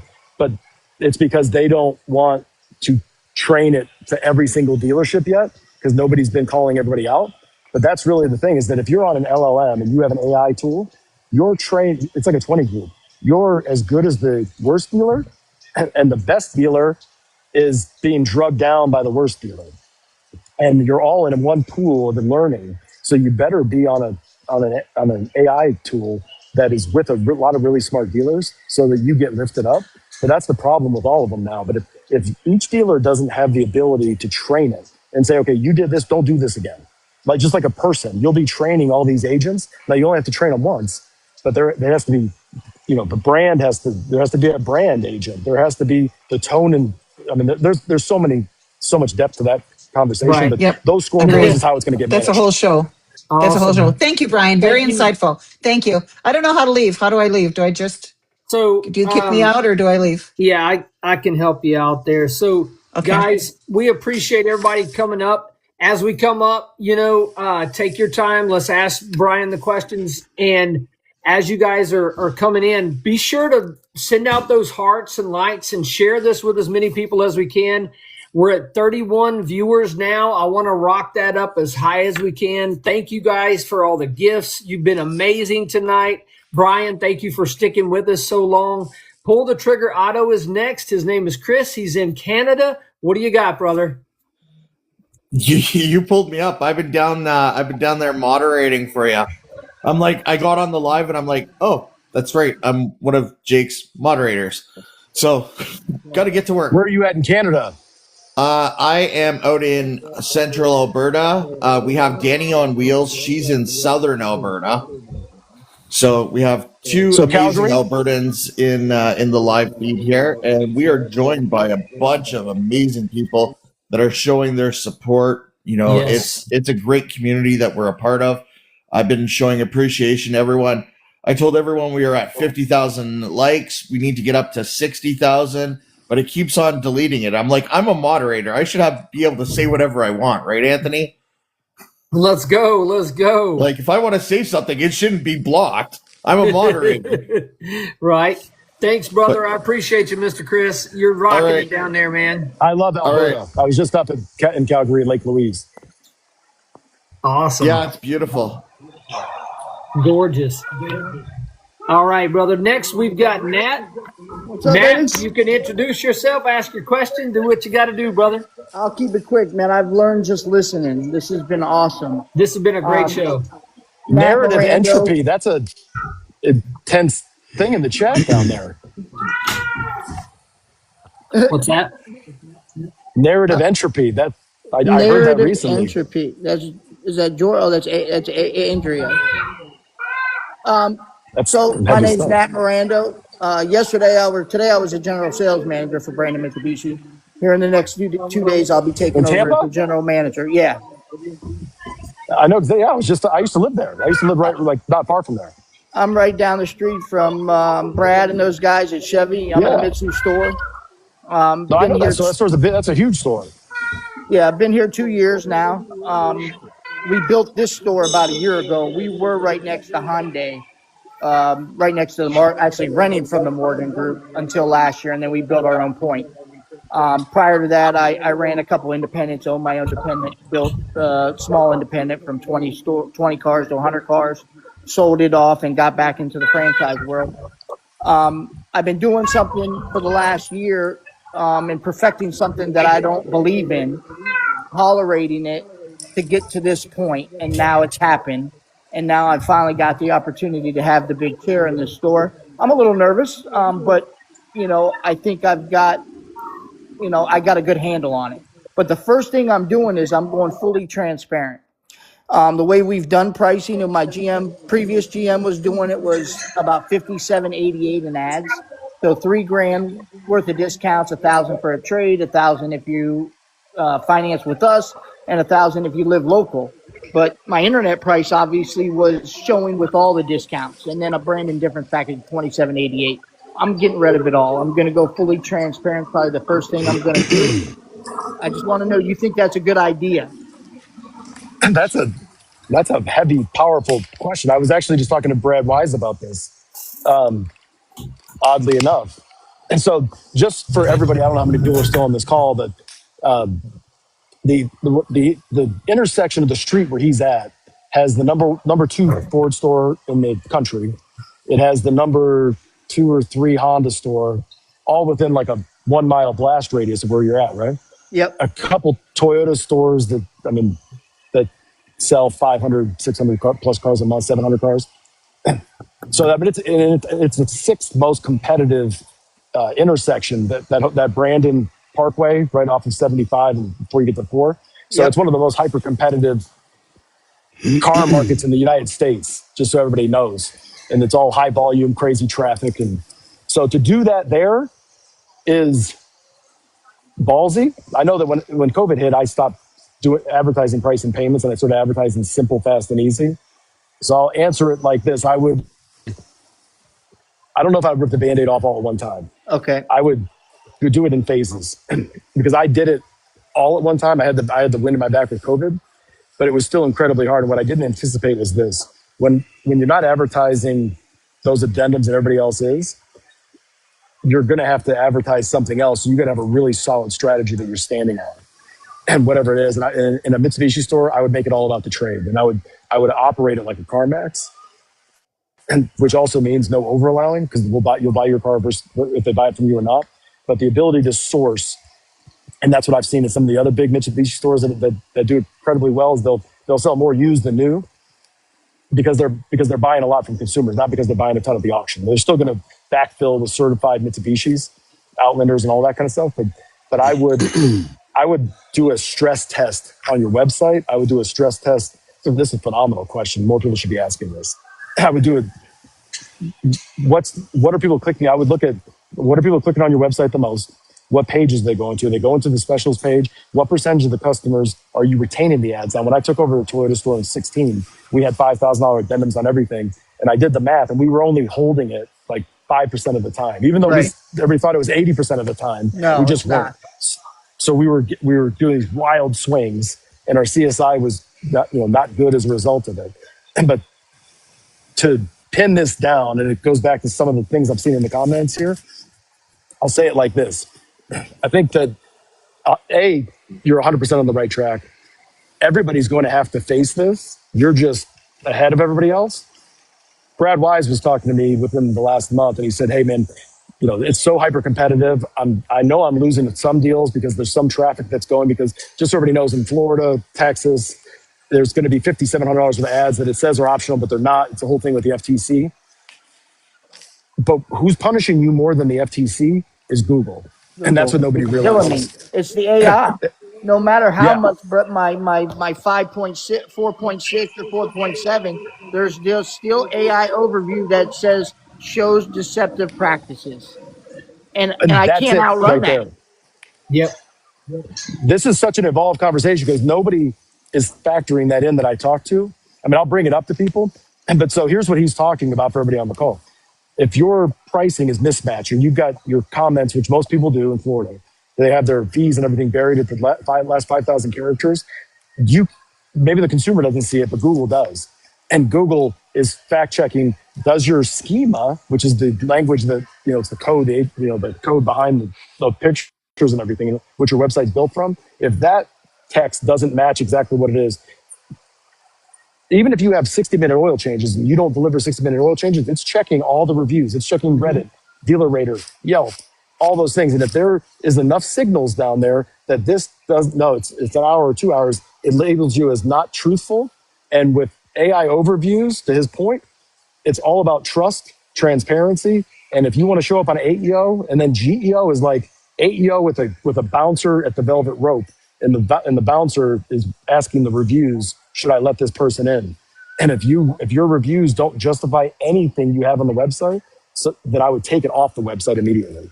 That's rule number one, is less is more. Because a lot of people put different things. If there's any conflict, hours, the name of your dealership, name, address, phone number across social media, real estate, all of that stuff. But Jake, get him my mobile number. I'll give you or maybe you can. I'll give it to you post. Yeah, no, I'll put you guys I love in a this group conversation. text message. Yeah, I've worked with Nat quite a bit. I'll put you guys in a group text message after this. First, Nat, I want everybody in here to give him a big congratulations. That's a public announcement. Is this the first place you announced it publicly? It is, yes. Man, thank you. Congratulations. Boom, baby. Let's go, General Manager. That's right, man. I know it's been a long time coming. I got a mad respect for you, Nat. I know your story. I've had you as a guest here. You're amazing, man. I'm so happy for you. Yes, sir. Been a long time coming. That takes a big stones to do what you're describing doing. Because everybody right now is freaking out about it. Right. Yeah, 100%. And I think if you do that, Nat, I believe, with the AI overview and everything, if you just jump in both feet, and that is your battle cry, I think people will resonate with it. And, to Brian's point, if you try to spin it on the trade like we've been working on, right.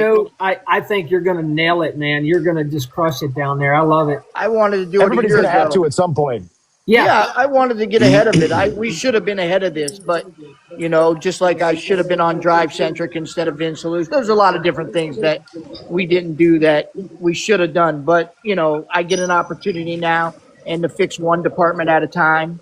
I got a good core staff. I'll have to find another guy to replace me on the desk and on the floor, but I'll find that person. So I've got. And I commend you for doing that. I appreciate 100%. And I want to echo Brian's comment. I've taken over departments and I've taken over different things and everything. And like he was saying, eat your elephant one bite at a time. If you go in there and change everything at once, it's gonna, right. He who chases two rabbits loses both. Catches, yeah. So just take what you can handle and move on, brother. I love it. Congratulations. Everybody congratulate Nat. I'm super excited. I appreciate it, Brian. I look forward to the conversation. All right. Likewise. The man that really needs no introduction, the Texas car guy himself. Boom. Come on up, man. Jake, man, you're doing fantastic. Joe, congratulations. Love the idea of not the idea, just the desire of you wanting to be transparent. That's what our industry needs. You guys know that is my number one thing. No addendums, transparency. When you walk into our dealership, you get who we tell you we are. No addendums, and it's MSRP pricing, and yeah, it takes time. So congratulations, man. And feel free to reach out, by the way, if you have any challenges or questions as you move into this transition into becoming a GM. I'll gladly be there to help you out for sure. Thank you, sir. Absolutely, man. So, Awesome, Nat. Thank you, sir. yeah, I'm gonna. yeah, You can you're drop me good, down. Jake. Yeah, All no, right. Jake. Hey, I just wanted to pop in, man. Love all you guys, and glad to see what you guys are doing. It's been a great live. Unfortunately, I had to hop in way too late, but Brian, great job, great knowledge with everyone here. You have a lot of passionate people in the comments, and that's one of the things we do here on social media. So, man, just proud of you guys. I don't really have a question. I just sit here with a I smile on my love the face. fact because I've been hearing from everybody in Texas that you can't sell cars in Texas unless you have addendums. And everybody's No, arguing about that. Well, you haven't been to Texas. no. We sell all of our I've been to cars with, Florida, which has yeah. got enough edge itself. Yeah, no, we sell all of our cars, no addendums, period. Zero. And the thing is, Brian and everyone here in the chat too, you guys, we really pride ourselves in coming into this social media content creating. And this is where you get to make yourself known before you're needed. And you hear me say that all the time. And so if you make yourself known as a dealership that's transparent, upfront, honest, when they need you, you're the first person they're going to turn to. And so, but you've got to be consistent with it, just like we've talked about everything else tonight. Got to stay consistent. Costa is down there in the chat, and he came to our store and he didn't believe. He was like very much a naysayer. Like, really, you guys no markups, no addendums, and we're doing business that way. So, I love it. yeah, yeah. So, Eventually, everybody anyways, will be very soon. oh Yep. yeah, and the funny thing is they're going to be struggling with it when I've been doing it for years. And once you're So, established as the leader, you have to mess up to get displaced. absolutely, yeah, for sure, for sure. So, but no, man, car guy Jake, I just want to hop in and say I'm proud of you. I love what you're doing, and I'm always here to support you guys. And Brian, great to meet you. I've heard a lot about you. Can't get into Clubhouse for some Likewise. reason. When I go to put my age in Clubhouse, it says I can't hop in. So I'll ever get you since, in. yeah, I'll get you in seriously, tomorrow. yeah, it's I thought been I was like the oldest guy on Clubhouse. I know, right? Well, you met the oldest, so but no, man, I don't know great about job, you that. guys. Proud of you. I'm gonna let everyone else ask the questions, but man, be good, y'all. Right on, right on. See, Appreciate you, brother. brother. Take All, care. all right, Brian. You know the next gentleman up here, Mr. David. How you guys Mr. doing? Rozak, how are you? Mr. Kramer and Jake. I was just monitoring and trying to help out. I wasn't really trying to get in the queue, but I did somehow. So it just trying to use multiple devices and stuff here on my phone and my iPad. So I got kind of lost in here just trying to listen to you. Oh shit! But I'm not I supposed to be did on there. see I did see that I walked into a dealer the other day. And so I'm at a store in Ottawa, Illinois, and I won't mention the name of the dealer, but I was laughing because he had $399 addendum on every car in the showroom, and I'm just What, just going, what the additional hell? ADP, I additional forget the dealer profit? product. Yeah, it's just additional profit is all it was. I don't want to name the product because it might single them out, but it just kind of annoyed me. So I asked the salesman that I actually knew, and I said, "Hey, what's up with that?" And he goes, "Oh, we tell people they got to have it until they tell us they don't want to pay for it." And I said, that's not legal, right? Your price on your website, your price on the car, you need to, it needs to be you need to be transparent. You can't just add an extra bump because you want to add an extra bump. I said, I just can't believe what planet you guys are on. And Now, I will say this: you can let's say it's a as a Hellcat, red eye, right, wide right, body, something, whatever you're putting on there, or you can do it, but just because you can doesn't mean you should. But on right. certain cars, the problem is you have to also have it on the website, and that's the problem. Is that in most Yeah, it didn't cases, match. yeah, It and just didn't consistency. match. And I'm preaching to the choir, but it's more important to be consistent. So even if you were doing it and had addendums on every single car, but then you put it on the website, that's actually, you could debate, because I like to talk about the rules and what the mismatch schema does, Yep. instead of, because I think it's more of a religious philosophical discussion as to whether or not you should or not do the addendums. And people get almost religiously or politically motivated when you start questioning on it. But I Yep. will say that if you're going to do it, many people do, the worst thing that you can do is not have it line up and have it on one website that it looks one way and on another website it looks a different way, or you don't have all that stuff itemized and broken out. Because, and David Rozek can tell you better than I can, if you do that, you're immediately invisible on AI overviews. Google, which Google, I mean, it's a pretty big deal.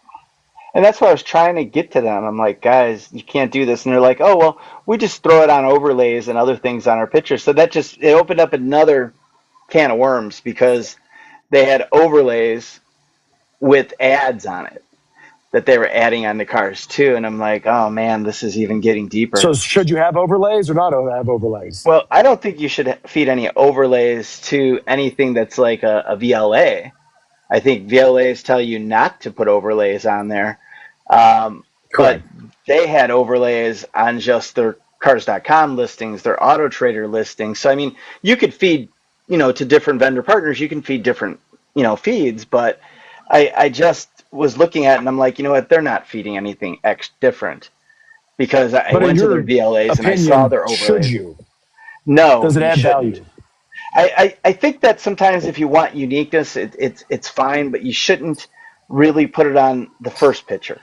That first picture, don't do that. I mean, same thing with like picture number 3 is talking about I buy used cars. Why I don't? don't think in those 5 pictures, first 5, 6, 7 pictures, whatever, should you be talking about that you have a 1-year warranty on the car that comes for free. I mean, that just doesn't make sense You should anymore. absolutely not to be doing that. Right. And they There's had no all of value. that.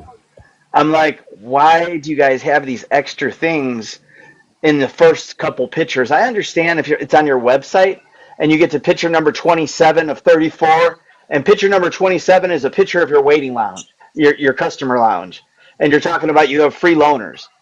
Maybe there's a place for But so that. why are they doing it? Because They had no answer for me. a large majority are doing that.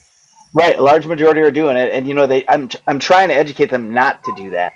Don't do that. But this is the same dealer that told their salespeople it was okay to text directly from their cell phone to the customers, and I'm But I going, would say that no, 70% of dealers are doing what you just said. they When I are. ask them that, I'm like, what? Why are you doing this? Well, because I talked to somebody in my 20 group and they said it worked for them. I'm like, well, how are Bing, you bing, bing. quantifying that, or how are you measuring it? Right? Or they'll say, I talked to a vendor who said that this gets better results. And I'm like, okay, well, how Sometimes are you? Google lets And people I'm a do it, vet. Brian. They Sometimes like, Google do if lets there's people not do a it, but I better. think they charge more to them, right? Well, Doesn't it they'll let cost them them do it if more? there's not a better option. So, like, That's if what you it have is. 2 dealers and one dealer's not doing it, or let's say both dealers are doing it, it's the lesser of 2 evils, right? But you're right on the other thing you just said, the frequency. So you could be paying the same amount, but the dealer that doesn't have all that bullshit is going to get 3, 4, 5 times the frequency of impressions on that Right. same VLA as the dealer that has. The more complicated you make it, and really, because you're hitting on something that's arguably the most important thing on AEO and GEO.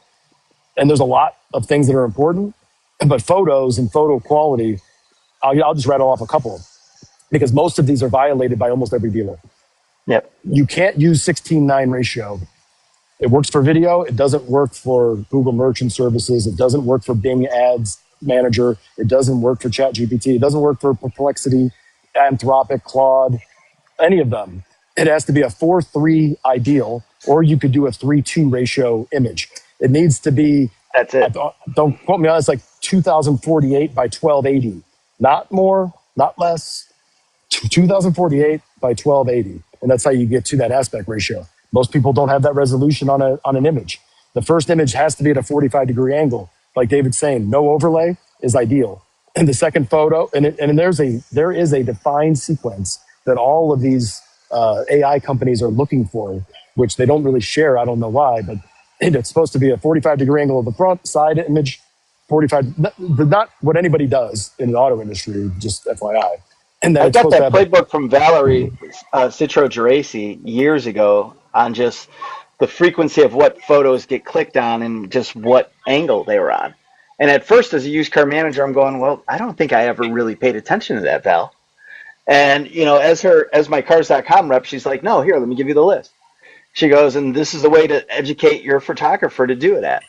And it just blew my mind that you get all these other companies with all their other lists and how you should do it. And I'm like, wait, there's all this data that shows how to set up your pictures and what pictures work. And it just blows my mind because I believe that the large language models learn that, the same way. So I could be wrong, right? But Common sense. you know that trust is what rules LLMs, right? Yeah. Yeah, sure. So if we're talking about trust, there's trust in images, right? So it's looking for, like we always talk about EEAT, Right. experience, expertise, authoritativeness, trustworthiness. Expertise means that you know the resolution and the aspect ratio of your images. Right. Expertise, and if you're the authority, means that you know the sequence and what it should be. Trustworthiness is the odometer within 50 miles on the syndication feed as it is in the photo when it does an optical character recognition scan. So it's going through. If you haven't updated it because it's a grounded demo, grounded loaner car, rental car, whatever, and it's saying basically if that's 2,000 miles more because the photo guy got to it quicker than the accounting department could update the mileage in the DMS, you're not an expert. Right. If you don't take a picture of the VIN plate because now there's AI is creating artificial photos, a lot of them, of VIN numbers that are not real cars that are syndicating them to try to get leads to switch them to other things. But those So they're getting artificial photos punished. don't work. Not to interrupt, but those artificial photos, I know they just don't work and they don't get scanned I right. like And there's this. no geo on the picture. It doesn't say where it's longitude and latitude at, so it doesn't tell you where the image is at. So I think it says Well, there's you some can't people trust this that place. right, but that's how they looks for trust. But there are people that are manipulating the metadata inside of the photo, which is really just Exactly. as a hack for anybody who's listening, who cares. You should be putting your merchandising and options and equipment inside the metadata on the photos because then you have photo optimization along with voice engine optimization. But VIN plates inside of the door jamb, it's also looking for that because it can detect all of those little things. And so any one of these things by itself is not the end of the world. But when you do the compound effect of this, plus this, all the stuff we're talking about, and then like David's talking about, save everything for image 23 and above, the why by here, or any of the other stuff that Google doesn't really care about because all it cares about really is the first 16 images. Everything else is just nothing. But once it gets to like image 20, what was it? No, 16 through 20, it is looking for anything with damage. So it wants you to point out if there's a blemish, if there's a scratch, and it's preferably 3 pieces. So if you want to see what good looks like, look at CarMax, look at Carvana. They do a really good job of that.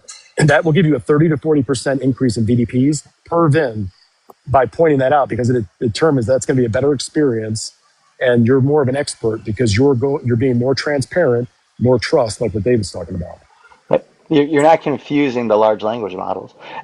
But I'm good. I'll land my plane there. I just wanted to say hi to you guys actually, but I'm glad we got on this topic because it Man, seems like that's it's needed. amazing. Thank you, David, for jumping up. Oh, thank Brian, you guys. we've got the next one in the queue is going to be buying wheels with heels. All right, I think I've got her mic turned back on. Maybe. Are you Hey, this there? was a mistake, Brian. You know who this is. This is Mary and Adam. We're just trying to figure out TikTok. Oh, Never mind. It's hilarious. that makes And 2 I'm of like, us. wait a minute, shit, I didn't mean to get up there. Anyway, it's So early. Jake, Go ahead, I'm sorry. tell Mary how this happened because I couldn't figure out how to do this, Mary, just so you know. So I'm like, Hey, because you got to do a TikTok live for 30 minutes. And I'm like, wait, how do I do that? oh, it's funny Oh, because she actually requested to come up. She must have hit the button to request to come up. That's funny. Tell Adam I said, hey, I appreciate it. Adam's actually agreed to be a guest.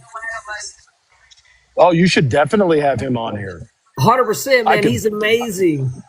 when I was up with those two, I picked his brain I talked his ear off until they finally dropped me off on the side of the well, road. you know what? It's funny. Early Thank on, you. somebody asked you the question about, oh, I think it was Jake asked you, oh, you have to turn yours off. It sounds really. Um, have you ever mentored anybody before? Or do you mentor anyone? And I remember sitting here, Adam was my first actual mentor in the car business. And when he said to me, Mary, you have to start doing service to sales. And you need to call this guy, Brian Kramer. And I may have been on Clubhouse for about 10 days. Anyway, I call you. I remember that really And well. and I'm working in. I think I was working in At the Lexus Englewood store. yes, in Englewood, the ones that probably have been gotten in trouble now.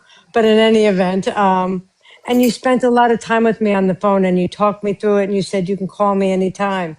And before you came up to the store recently, or maybe not, all of a sudden AI started to pop into, and I would send you a text message and send you a text message.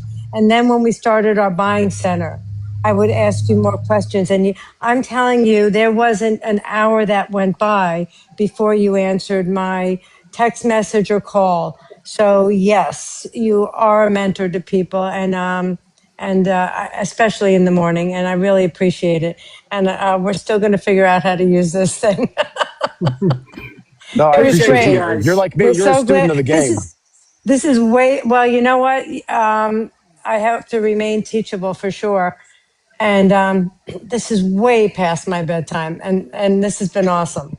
So keep going. I'm not going to hold court anymore. Thank you. Right on. Thank you, hon. I'll hop you off. All right. Jordan, I'm going to have to get you back down, buddy. I've got some other people waiting. I'm sorry. I didn't mean to bring you up. And then, Good evening. hey, how are you, buddy? I'm good. You could take a second to introduce yourself. I'm going to do some monitoring here. Of course. Hey, Mr. Kramer, my name is Josh Stevens. I'm a general manager out in West Texas at a Mercedes store. I've Which kind one? of been Mercedes-Benz of Lubbock. I'm with the Cavender Auto family. Great group. I'm one of your customers. So thank you for everything that you do with oldcars.com. I But should be thanking you. quick question. I'm trying to get my marketing team, and I'm trying to become a little bit more aggressive, going from SEO and transitioning to AEO and GEO. Everything that you said tonight has been incredibly insightful. But is there what would you say the easiest?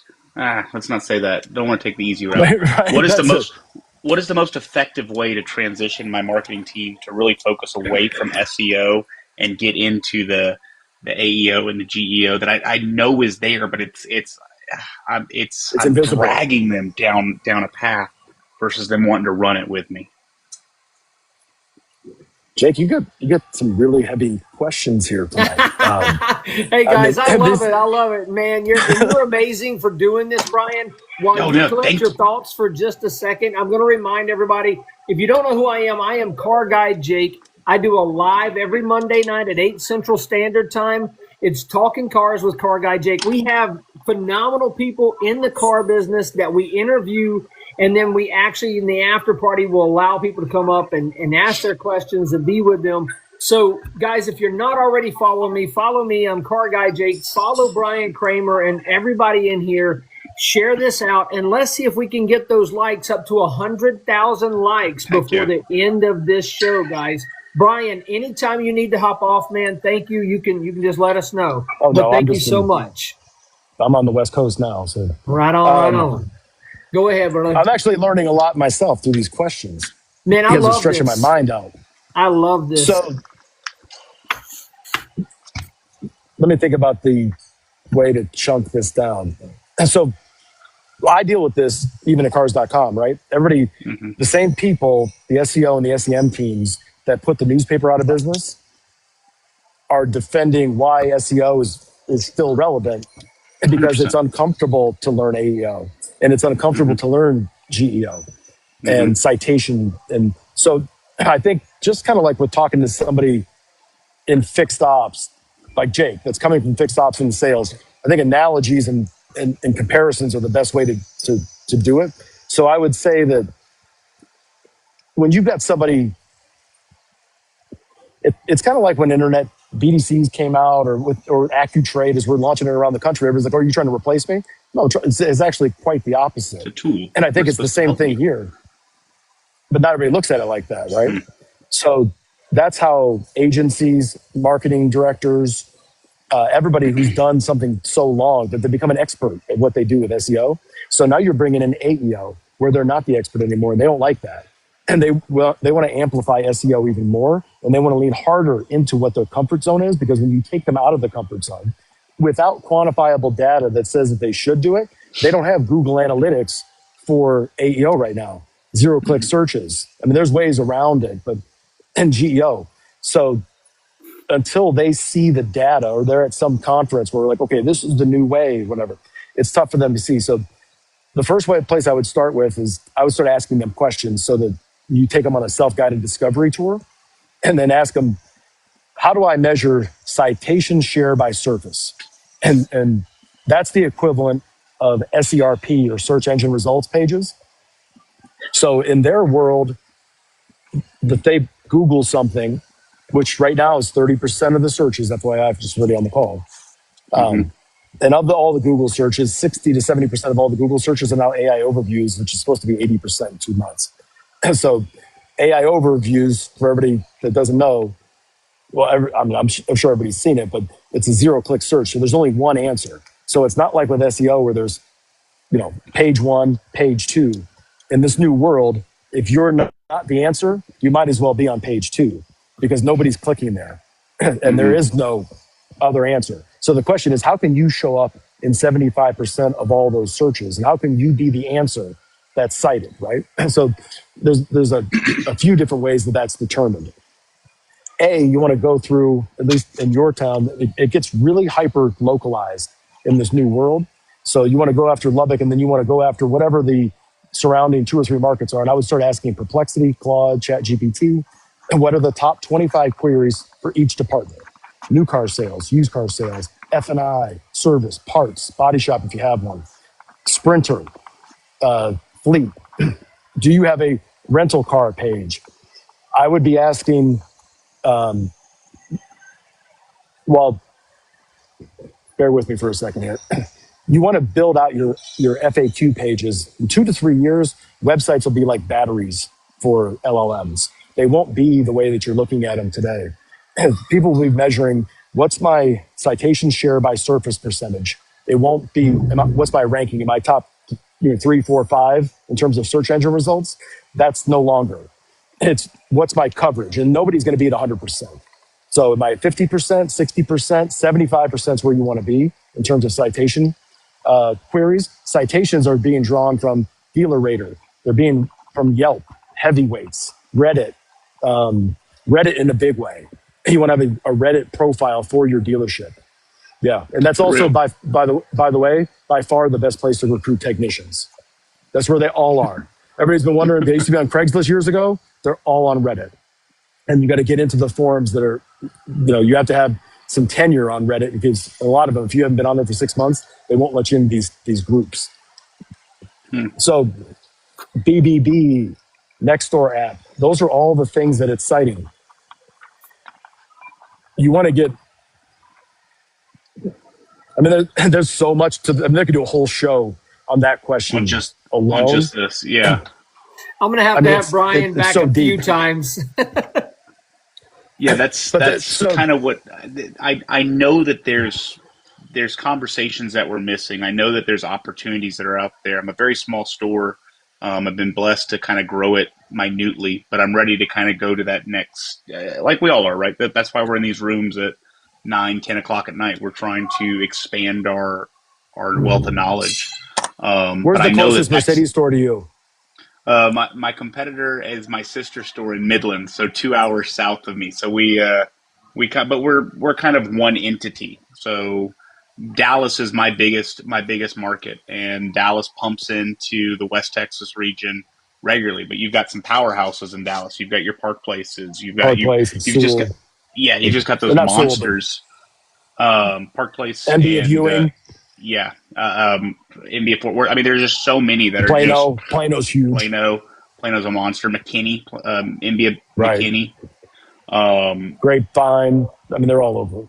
Yeah, the Dallas market in all brands is saturated, right? But they pump into our West Texas market so aggressively that I'm trying to just figure out a way to maintain and grow our industry, our area. And I think that's the So if next you level, ask, becoming more effective in AI and be more effective in kind of this realm. and it's going to take work, right? I think that the CMOs of the future, AI champions and CMOs are going to like merge into one position. But Hmm. as that happens, you're going to want to see, because I see a lot of stores that are like, let's say on a scale from 1 to 100, will rank out at a 90 on SEO. And then they rank, I mean, I'm citing specific stores that I'm thinking about, a 12 Hmm. on AEO and a 6 on GEO. So they're world class when it comes to SEO, but their schema is mismatched. I'll give you a few common problems, and people can run with this. Or Jake, you can replay this in 6 months, and everybody will be like, oh, "Okay, that's what he was talking about." But if you don't have enhanced schema in your merchandising comments, that then could be invisible to AI search. Your citations, one of the biggest hacks on some of the dealers I see that are absolutely, Carvana is one of them, Hmm. that are absolutely dominating. Because think about this: 73% of all franchise dealers are invisible to AI search right now. So there's That's what only I'm scared of. Like what, if I were to chat GPT or Claude, hey, where do I buy a Mercedes in West Texas? I don't know if I show up. I don't think I and show that's up. the I know I don't show up. and that's there's well, only 27% of dealers do. Here's here's one thing that we just fixed with Dealer Inspire websites. Most people, this isn't on everybody's radar. It should be, but nobody's talking about it because it's for multiple reasons. But your photos, photos. Actually, I don't. Probably most people don't know this. On almost ask any LLM if you don't have Dealer Inspire websites. And this just got to Monday. Ask it how many of my photos show up on AI search, and it's going to say 4 or 5, even though you can see 36 or 33 with your human eyes, because the schema of the images don't show up. It only looks in the blink of an eye, because everybody wanted pretty websites years ago, and then Shift Digital wanted everybody to have fast websites. So there was these benchmarks in terms of page loading speed. It displays 4 images, and then it injects the JavaScript and the everything else after the fact in like 3-4 milliseconds later. Not enough for a human, but an AI doesn't pick any of that up. So it looks at only the first 4 photos when it's looking for trust, as it's looking for citations, as it's looking for all of those things. So if it has that versus somebody else's website, it's going to choose that VIN every single time. When you talk about the frequency of the firing of Google DLAs, same exact thing. You said VIN plates a There's, couple times. Would you recommend that VIN plates go into our photo scheme? oh yeah, and not just VIN plates, 2 keys. So right around between image, I don't have it in front of me, but between image 13 and 15, I think you should have 2 keys. And if you don't have any pictures of the keys, which I didn't used to, you Mm-mm. might as well not have. You might as well have. Well, it dings you like it's a, first off, you only have 1 key. It's a 0 on the scoring from the Google algorithm or the Amazon recognition, or they all have their own photo recognition APIs and algorithms. But if you only have one key, you might as well not Hmm. even put a key in the picture.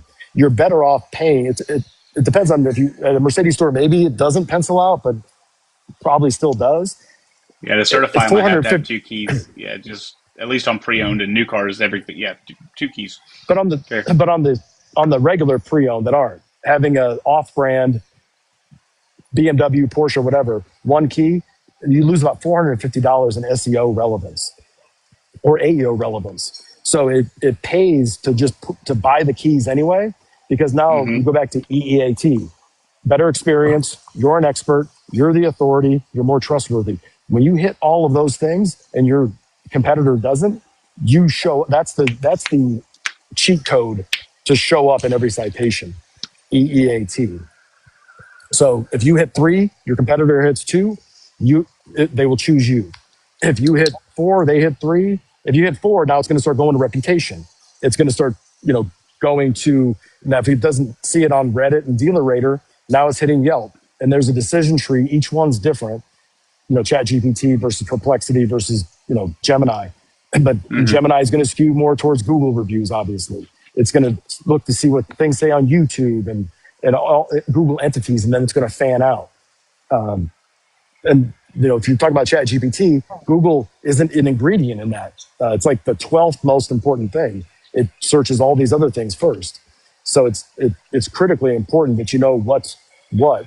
Bing Ads now has its own GA4 style dashboard to be able to manage all these events, because ChatGPT paper PPC and pay per click is being piloted in other industries, not in automotive, but it's happening right now, and it's weeks away from being launched. So I don't know anybody who knows how to measure that yet.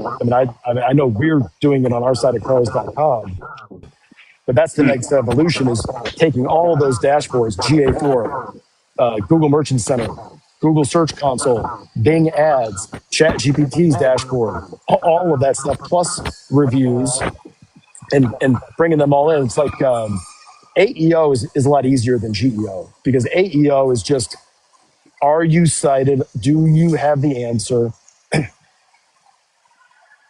And I'll give you the last piece of this. What I would be doing if I was in a store tomorrow, I would have a healing feedback loop internally. When I get a bad review, or if I got a bad response in my CRM, I would look at it as a gift. And I would fix the problem, obviously, with the customer, but then I would figure out how to make sure that doesn't happen again. And Matt from the Mitsubishi store in Brandon, as he's talking about, he wants to be more transparent. This kind of solves part of the problem he's trying to solve as well. You don't know what you don't know yet when you're going down the road he's going down. And so as you get bad reviews, or on the Better Business Bureau, they didn't call me back for whatever, you want to respond within 2 hours, 24 hours max. After that, it loses all the weight that can boost you up, because responding as a manager is actually better than not getting a bad review at all. But then when you take the content from that bad review, you should put it into a knowledge base and start using that as the fuel for your FAQ page and on your blog or whatever you have on the site. Because whatever is pissing somebody off, the tags didn't come in. I'm waiting for my plates didn't come in for 2 months. You figure out what was the problem, and then you make that content, just like social media. And you can make it social media content, but that's the future of websites. You write, like you run a store, so you're writing a process anyway. When you write that process, I would also be adding to the content library, because you'll get that question again. When I was at Mercedes-Benz at Fort Mitchell recently, I'm watching all these salespeople come in, and they're saying, hey, this customer wants this, but he wants to go longer than the 40-hour hold. So I'm hearing all these processes they have, and I go, wow, everybody knew. There was total clarity in that store. They do a great job. And I said, so everybody knows this process, right? Is it on your website? No. Okay, but every person that calls in gets the same answer. Why wouldn't you put it on the website? Well, who cares about our hold policy? Well, because it's a big deal here, because you guys got hot inventory. You're taking $1,000 non-refundable deposit. It's only good for 48 hours. So you're tying up this inventory. Everybody's fighting over, I need a copy of the receipt. I need a signed menu. They're agreed to payments, or they're get pulled credit. There's all these rules they had. And I said, you need to build that out in your content, because that is what AI tools are looking for. It wants to know step 1, step 2, step 3, step 4. When you show up at the dealership, here's what you can expect. And that's literally like catnip to these AI search engines. Would you recommend then even writing down like a sales process and putting it in the website, or like our service loader process, or like we will, our personal store, we're going to go do a walk around on your car as soon as it hits the service drive, or you're going to get a free oil change. That should even be on the website. That's what AI is looking for. That's so powerful. Yes, because now you're trustworthy. Now you're telling them what to expect. You're setting expectations. That is what it's craving. And if you have that and somebody else doesn't, you will be selected. I love it. Josh, thank you so much, brother. That's a lot. We were digging into his brain. Now I appreciate you coming up. Heavy and you're going to be a guest too, right? Yeah, I'd love to. Not only my wedding is over, all my things are done. I'm ready to come up here and have a conversation. Thank you, and I'd love to connect with you as well, Mr. Kramer, on any other level. Just because I love where you're going with this. Yeah, awesome. There's a lot that could. You're mentoring right now, sir. I know you said that you didn't do it, but look at you, brother. You're doing great. So, Jake, as always, great seeing you. All right, brother. Mr. Kramer, great Great listening. And I'm going to jump back down to the chat, guys. I look forward to our next conversation. Y'all take care. Yeah, likewise. I can't wait to see what you do from here. All right, Demetrius, how are you, buddy? Good, man. Sorry about the mic being muted. What's up, Kramer? What's up? Demetrius is the benefactor of me knowing 10,000 ways not to do things. For the pleasure. Kramer, question. Because I heard you talk about like things not to do. Your We mic can't hardly is, hear you, buddy. Is there something going on with your mic?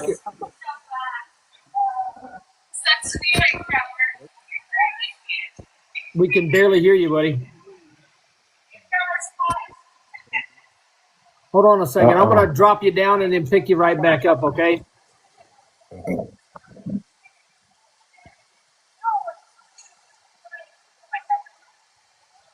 Let me see if I can get him back up here, guys. he's got a really good story to tell. Man, yeah. Plenty of them. Oh, I'm sure. That's All right. much better. Okay, Kramer. So, question. That's significantly better. Yes. Yes. So question. So you were talking about like these different tips and tricks for the website between pages 15 through 30 or whatever through picture 15 Photos. through 30. Yeah, photos. And all these tips and tricks for the website. Is there a cheat sheet that a dealer or a general manager or a CMO can grab and like a cheat sheet that they would be able to get? Because I didn't know personally. I didn't know about the 2 keys thing.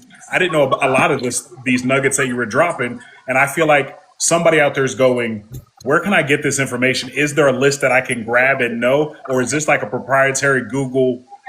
You have to go to the Googles to understand. Another good question. So I only know because one of Robert Holland said, one of my mentors, his CTO, who's become a good friend of mine, has access to a bunch of his APIs for other stuff that he does with Mr. Holland's head.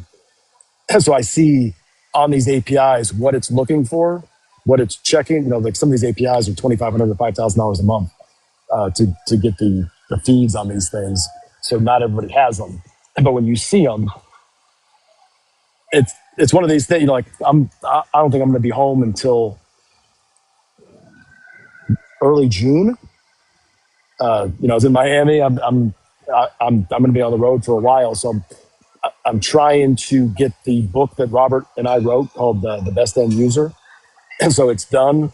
It's in that book, the itemization of what is photo, what should the whole carousel sequence, right, and why. Why should the 45-degree angle at the one angle, and why every single image is important with the detail of it. And it changes because it's different on SUVs than it is on sedans, not to go too granular, but it's different on coupes. Because if you're talking about 3-row SUVs, then bucket seats will surpass, let's say, panel roof, or it's just behind navigation system. I'll give you one. I mean, I'm just going off the top of my head here because there's so much nuance to it. But like on navigation systems, let's say you got a car that has nav. You have to have it turned on so that the optical recognition can see the nav and see the map, or see that it doesn't have a map. And so it's like a net zero if it doesn't have nav turned on because it doesn't have nav. It has Apple CarPlay. So it's not good enough just that. So when you're taking that picture, it's not good enough just to have the radio turned on, showing that the screen works. You actually have to go take a picture of the front screen and then go to the nav and then pop that open and then take a picture of that as well. And if you have navigation in the comments, you also have to have, depending on who it is, if it's Uconnect, if it's MB, I forget, maybe they are Uconnect, but each one has a different, and it's escaping me right now, Navigation Levinson for Lexus, and CUE for Cadillac, I believe. And each one has its own little, command is what it is for things. Each one has its own nomenclature. So you got to have navigation, MB, whatever, command, in all caps. If you have a registered trademark with Mercedes-Benz, there's so much to this. A registered trademark, if anybody, I don't know if Raul's still on this call, but Raul, if you're wondering why your ANG inventory might not be syndicating or might not be getting a lot of action, in the URL strand that's up in the web domain where you type in www whatever, and when you click on that VDP, what shows up there, registered trademark shows up as asterisk asterisk Latin A asterisk asterisk, because that's how it translates it into actually HTML code or actually schema. So most AMG cars are invisible because they require a registered trademark in the comments and in that, but it doesn't translate into schema. It's good for SEO. It's good for SEM. It's invisible to SC or AEO and GEO. Most people don't know that. We did that at a couple of Mercedes stores, fixed that. Cars that were 60, 70 days old sold in 3 days at Flying no off the shelf. discount. Nothing. Oh yeah, all People just everything didn't know just they were there. skyrocketed. Right, because it didn't show up because it didn't select that in the AI overviews, so it was invisible. And there's so many little tricks like that, but it'll all be in that book. Okay. Hey, like I said, just wanted to say hello. Y'all be good. Demetrius, while you're on here, tell everybody, because it started off like this, and I know we're getting to the end, but as we're winding down, when you went into stores and you wanted to, and there's been so many people on this. Was it Josh earlier, Jake, that was asking about, right? That he was saying, if you're going, he's talking about the numbers and getting analysis paralysis is what I took away from it. And he used to work for Kepler Automotive, and he's saying, look, all these numbers are important or whatever. How did you go in, install a cadence of accountability, and can you talk about just like the 4 disciplines of execution real quick? So for me, I think it would benefit everybody on the call. Yeah, so going into a store for me was basically what we talked about earlier, was a cadence of accountability.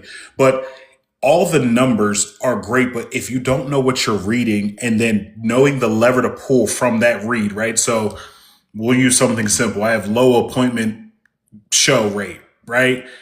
Going in and deciding like that is going to be the thing that I attack with the most extreme clarity, with the most extreme accountability. Like I am making that somebody's job, and I am checking on that 3 to 6 times a day.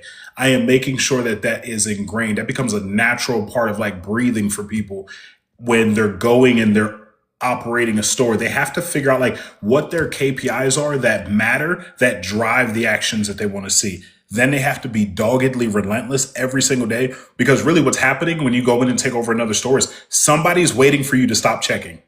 Somebody's waiting for you to stop saying, hey, what about this or what about that? Somebody's waiting. So if you don't have the right, 1, diagnostic capability, 2, you don't have the understanding of the lever to pull once you have that diagnostic capability, and then 3, the action, accountability, and consequence. We always forget about the third portion, which is the consequence. If X is not done, then what, right? And if not you, then who? Like those are the type of things that I install when it comes into like taking over a new store, or even with the stores that I coach. Some of my teams that I coach are on here, and they know that like my biggest thing is like, if not you, then who? And we've got to be doggedly relentless about that cadence of accountability. And it can't be sometimes, it can't be maybe, it has to be every single day about the same thing. And it gets tiring. But again, if not you, then who? So that's my quick spiel on cadence of accountability. But it would be like I heard you guys say earlier, go in. And I know everybody wants to say pick one thing and be relentless about that one thing. But as the general leader, you need to be specific in the things that drive the actions that you want to see, and then have that list. Yes, you can pick that one thing, but if you want to move variable forward, maybe you move variable forward, but you don't focus on fixed.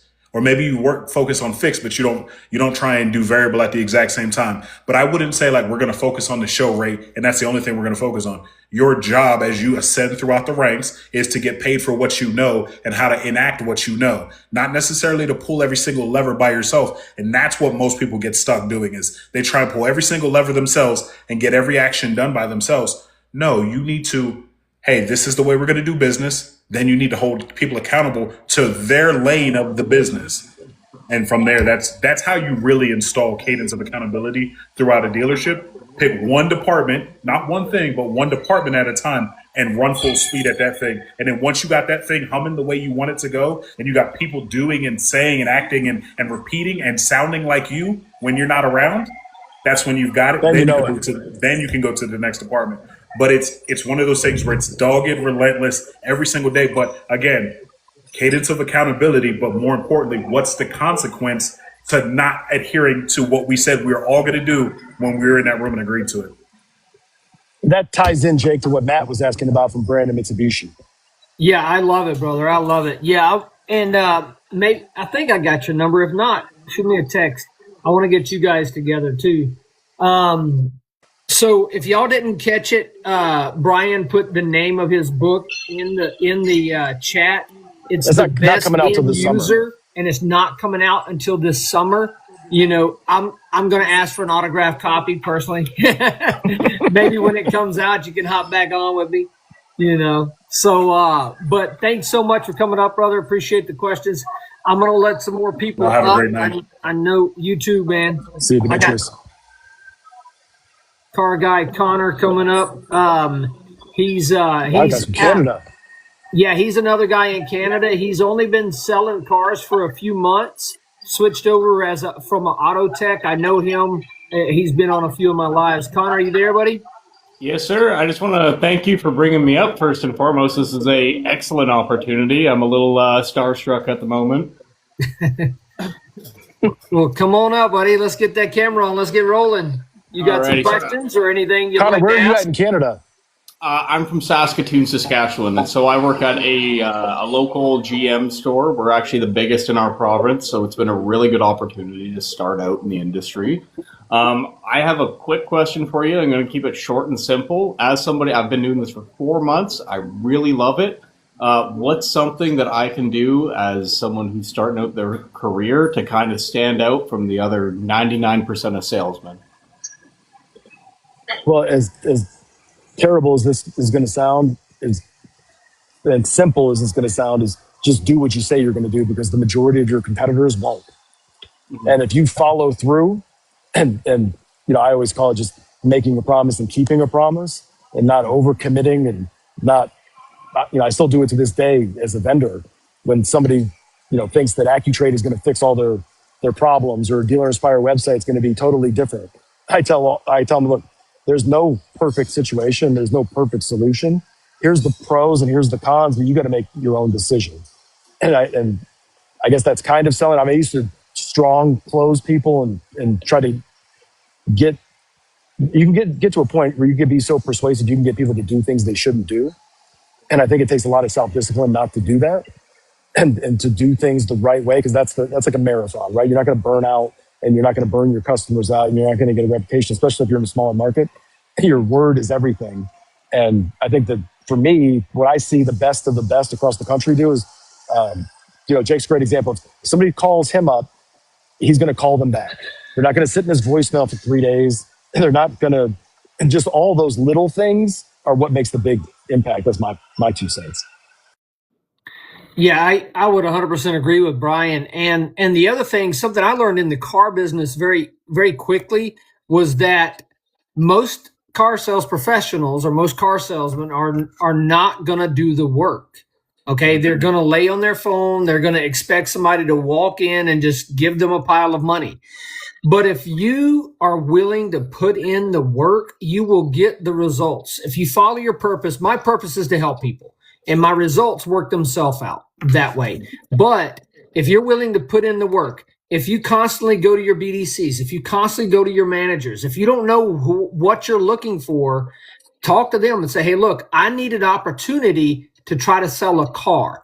Can you help me? You know, and if you're constantly going above and beyond to try to work what you can, they will give you much more than they will on the other ones. Okay, I really appreciate it, guys. I don't want to take up too much time. I know there's a bunch of other people waiting, so I really appreciate you bringing me up. This has been an awesome opportunity. I haven't understood 90% of the stuff you guys are saying, but I've got a notepad with a bunch of acronyms that I'm writing down that will be Googled later. So Man, thank you guys awesome. so much. We probably need to have an acronym glossary, Jake. I know, like in the chat or something, man. It's crazy. Right? And Hey. Connor gave me a big compliment. He was in a live with me, and he was like, "Oh my God, it's Car Guy Jake! Boom, baby!" Every room I go in, people say "Boom, baby." That's my tagline through all my videos. And he was like, "Man, Jake, you were one of the first you were the first car sales professional I watched on social media before I became a car salesman. So for me, that's a big deal, dude. I appreciate it." Thank you very much, sir. Okay, you guys have a great night. I'll be back in the comments asking silly questions. You guys take Easy care. day. All right, so I've got some more people here. We might have lost Brian. I'm not sure. You misunderstood his message. Chris, did I mean to? Was she's not moving to Brazil. All right, sorry, I I'm must here. have picked the wrong one. All right, here we go. Bruce, is Bruce still there? All right, if you're in here, guys, I'll take a second real quick to reset. Car Guy Jake, I do a live every Monday night at 8 Central Standard Time, Talking Cars with Car Guy Jake, interviewing people from the highest level to where the rubber meets the road about the people in the car business and just allowing everybody to gain knowledge from everybody. It's so amazing. And thank you again, Brian, for taking the time to go in and actually answer all these questions. We've had some great questions tonight, man, and you're just phenomenal Heavy knocking them all questions. out. So, Peter I don't know if Smith, those are the right answers. I just know what are the wrong answers because I've tried them. Another right? Canadian. Yeah, that's Peter Smith. You there, Pete? Yeah, I am. Can you hear me? Awesome, man. Got you loud and clear. Sorry to keep you on hold so long, man. Good to hear Hey, from you. no problem whatsoever. I try to figure out how to turn on my video, but it won't allow me to turn on my video for some reason. So I You got to apologize. do a live for at least 30 minutes before you can go on someone else's with video. I go. just learned that on Saturday, Peter. Right. Hey, learn something new every day. I literally filmed. I literally recorded the rain. Yeah. Well, I'll tell you what. You wouldn't want to see the hotel room I'm in Chicago right now. So, having said that, anyways, so what my question to talk about tonight, and it's been one that I've heard over the last 8 conferences I've been at since March 13th, is the FTC in the what Here is we go. needing, These questions. needing to be displayed on the car, on the lot. I have yet to find anyone who has been able to give me the clarity if QR codes are acceptable on the cars now, because what's on the website must match what's on the car. And if you're pricing on the website, you're not pricing on the car, the QR code would no longer be transparent pricing. So whatever is being priced on both surfaces, and it doesn't just apply to cars. It doesn't just apply to your website. It applies to every surface that AI could possibly touch. So social media, Facebook, Correct. Instagram, TikTok, all these listings. Well, you say correct, but a lot of people syndicate these things in like 5 different ways. With Google Merchant Services has a different feed with different prices and different disclosures than their syndication. It's mind-boggling to me. It should obviously be a clean, smooth syndication feed, but that's not the way most people. Well, many people have 3 or 4 different sources that they're getting them from. And so the first step is that all has to be consistent. And even if it's consistent, I think a lot of people focus on the fees and they focus on the way that they're broken down. Consistency, well, first it has to apply for everybody has to qualify for the whatever it is, the price and the incentives. Then it has to be consistent across all surfaces. And that's where I see a lot of people messing up, mainly between like what you're talking about, between the showroom and the website. But the itemization of them, if it's on a QR code, if it's on an AI surface, if it's on social media, if it's on the website, it just has to be consistent. So there's no reason why the QR code wouldn't be different from any of those other things. And if it is, it's because one of the other surfaces is out of alignment. Yeah, where I'm getting more granular with it is that you go to a dealership that has only QR codes and no prices on their cars. Whereas if you go to their website, they have prices on their website, so they do not align. And that in my interpretation would be a violation of what the FTC is describing as transparency. So I'm trying So to run that by find me something. again. So if there's a QR code on and there's no price on the buyer's guide or the window sticker, the Right. used car FTC sticker, whatever. And so on that, if there is no price, the QR code is the price or whatever that links to, because that has to be consistent. So if that means the website's not compliant. Right. So that's one thing, but the FTC is saying that you can't have hyperlinks. You have to be fully disclosed. You can't have hyperlinks to alternate disclosures. Okay. I'm deeper into this than I would care to be. Yeah. But yeah, it's so what they're talking about is taking them off site or with a QR code that would then disclose Correct. alternate addendums. Yes. Like your admin fees, your acquisition fees, things like that. So, okay, now I see what you're saying. So, if there is anything like that, even if you don't have the price of the car listed on the vehicle, you still have to have an addendum. If any of those things are required, a paper addendum, if you're Correct. going to upcharge any of those as a preload or anything like that. And it has to be itemized. It can't just be a lump bundle. It has to be each one for Regulation Z on purchases, Regulation M on leases, the used car rule.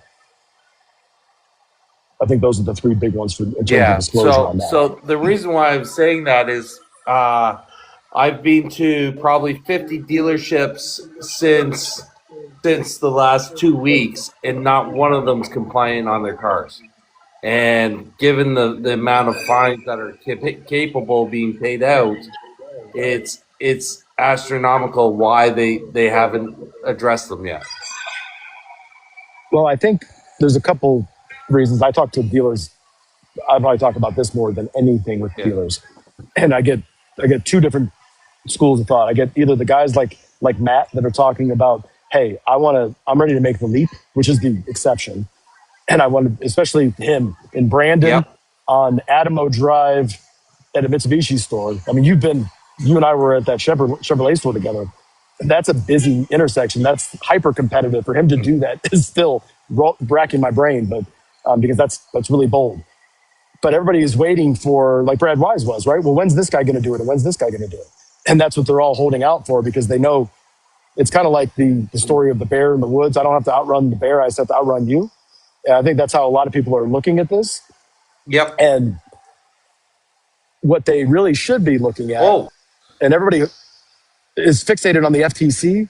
If I'm any of these dealers that we're talking about, the FTC is, not to say that it's not a priority, but it's less of a priority for me. And I'm with them as a former dealer that the odds of it being enforced probably, if I'm a gambler, I'm going to take those odds because it's less than 3% of the dealers are getting enforced. So there's a 97% chance if I'm not pushing it too hard, they're going to go after somebody who's doing it worse than me. So if I'm not really taking advantage of them, a little taking advantage of people, I'm probably not going to get audited. But the way that I would be looking at it is what we've been talking about with AEO and GEO. Gemini, Perplexity, Claude, ChatGPT, any of the stuff that you just mentioned, any of it, immediately disqualifies that dealer, that surface, which is a BDP of inventory, is not eligible to be, it's not going to be selected as an AI citation. It's not going to be selected as an answer in an AI overview, a zero-click search, none of it. And so that's all those dealers you're talking about are part of the 73% that are invisible to AI search engines. And that's why. Yeah. So, and that is the other side of it is the FTC just announced that the investment on AI for their enforcement is significantly growing, and if you're not, it's the threshold that dealerships are going to be worried about. It's like driving down the interstate at 75 miles an hour. Have you passed the threshold for the state trooper to pull you over? At 80 miles an hour, have you passed it? And so on and so on. It gets to the point where when you hit the threshold, you will get the audit, and the audit won't be pretty. And I talked to at least 15 groups that got audits last week in Scottsdale. So it's there. I've probably talked to 20 dealers that have received that letter of the 97. Yeah. And some dealers are like, hey, how do I game the system? How do I get around this? Can I open up a separate Google Ads account, Google Business Profile, just so, for everybody on the call who's wondering that? No, you can't do that. Google Yeah. knows where you're located. You can't change the address by a digit or the name. It actually is like a nuclear bomb going off if you attempt to do that. Yeah. It's scary. The last thing that was discussed at BMSC was lawyers. Once these dealerships get fined, the class actions behind it will be the damaging one. So, Oh yeah. great conversation tonight, gentlemen. Thank you very much. I appreciate your time. Thank you, Thanks, Pete. Peter. Man, I'm looking for your next trip in the U.S. Want to get together and have a steak. Absolutely. Next time I'm in Florida, I'll drive over to Pensacola, my friend. Let me know, brother. Appreciate Okay. you. Take care. On one of Pete's tours in the U.S., he stopped by. We had dinner at a local bistro here, and I'm kind of a big presence where I go places, And by the end of it, the waitress had brought out a cutting board, and they had wrote Car Guy Jake on there, and it was fun, dude. It was hilarious. Oh, that's really cool. Yeah, we were giving out. Instead of business cards, I give out stickers, which I don't have any right. Oh yeah, I do. Instead of business cards, I give out stickers. So people love it. I've got my QR code on there. It links them directly to me. I always tell them, now send me a picture where you stuck it. People smile. You got to They connect love it. the ability for them to self-appraise their car on there. Exactly, man. I actually, we had talked about that for briefly on the phone, and I've got to get you guys in front of my group. I don't know. Do you know the Sandy Sansing group? Of course.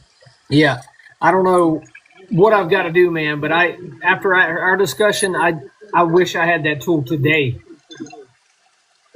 No, and that's a big part of the service drive piece is when somebody says they're not interested, hey, no problem. Here's a magnet, my business card. Business card should have the QR code in the back of it that goes to you, not just back into the BDC pool. Right. That, goes to you directly so you can see it, and then you can actually respond, text them back or whatever, but when they're doing it. But the strongest hook is to do what Carvana does. Hey, even if whenever today, next week, a month from now, whenever you're ready, or if you just want to know what your car is worth, you can scan this anytime and you can appraise it yourself. And everybody wants to do that. Well, yeah. I mean, you don't have to come in and have somebody to beat you up, but there's quite a few people in the queue. So Jordan, are you trying to come back up? Jordan's on there. Nat's on there. There's a couple people I don't know, so I'm not gonna bring them up. I gotta commend you, Jake, for quarterbacking this offense here. Man, I appreciate it. Brother. I'm up to 74,000 likes tonight, and Brian, you've been phenomenal, man. Your wealth of knowledge is endless, and thank you for sharing that with us freely. And this is something you didn't have to do. Everybody knows you're not a paid guest. You're just doing this out of the goodness of your heart, and I appreciate it. You mentor me more than you know. Every time I hear you speak up, I can't wait for your book to be released. I appreciate you guys staying on. I can't believe everybody stayed on as long as. I don't know if I would have listened to this as long as everybody did. Man, it's crazy. We ought to bring Jordan back up. Everybody's cheering for him. Yeah. Let's go. Jordan has been on a few of my lives, and he's excited. He's a new owner. He's trying to dive into things. Man, I love it. Jordan, you're back up, brother. What you got? Yeah, so I have my GM on here listening now too. He's another partner with us as well, so it's pretty cool. So so there's a lot of talk about this transition from SEO, and so I'm gonna take this down a notch where we don't have to get so granular on it, okay? Because the truth of it is our GMs, our GSMs, our sales managers, these guys are probably not going to go and learn how to do this, okay? And so they shouldn't have to. Right, it's kind of changing the optic, even kind of for myself, is do I really want to sit here and learn, all of this stuff? Do I need to have a cursory knowledge enough to kind of understand the lingo when I'm talking to vendors? And that's really kind of where I'm going with this conversation is I if love this. if I had to go and, talk to my ad agency, okay, right? Because at the end of the day, that's who I'm going to refer to. That's who I've hired to have this knowledge of all of the new up and comings of what I should be doing, two keys in my pictures, all of this stuff is, obviously you guys have cars.com, right? And so it's funny, I don't have any third party vendors right now, and I'd love to discuss with you that. It's just going to have to be another time. But my real question is, how do I know they know? Where is, obviously your book is going to be really, really helpful, but I'm ready to go now. Okay. And It's so not going to while I'll cover be that though.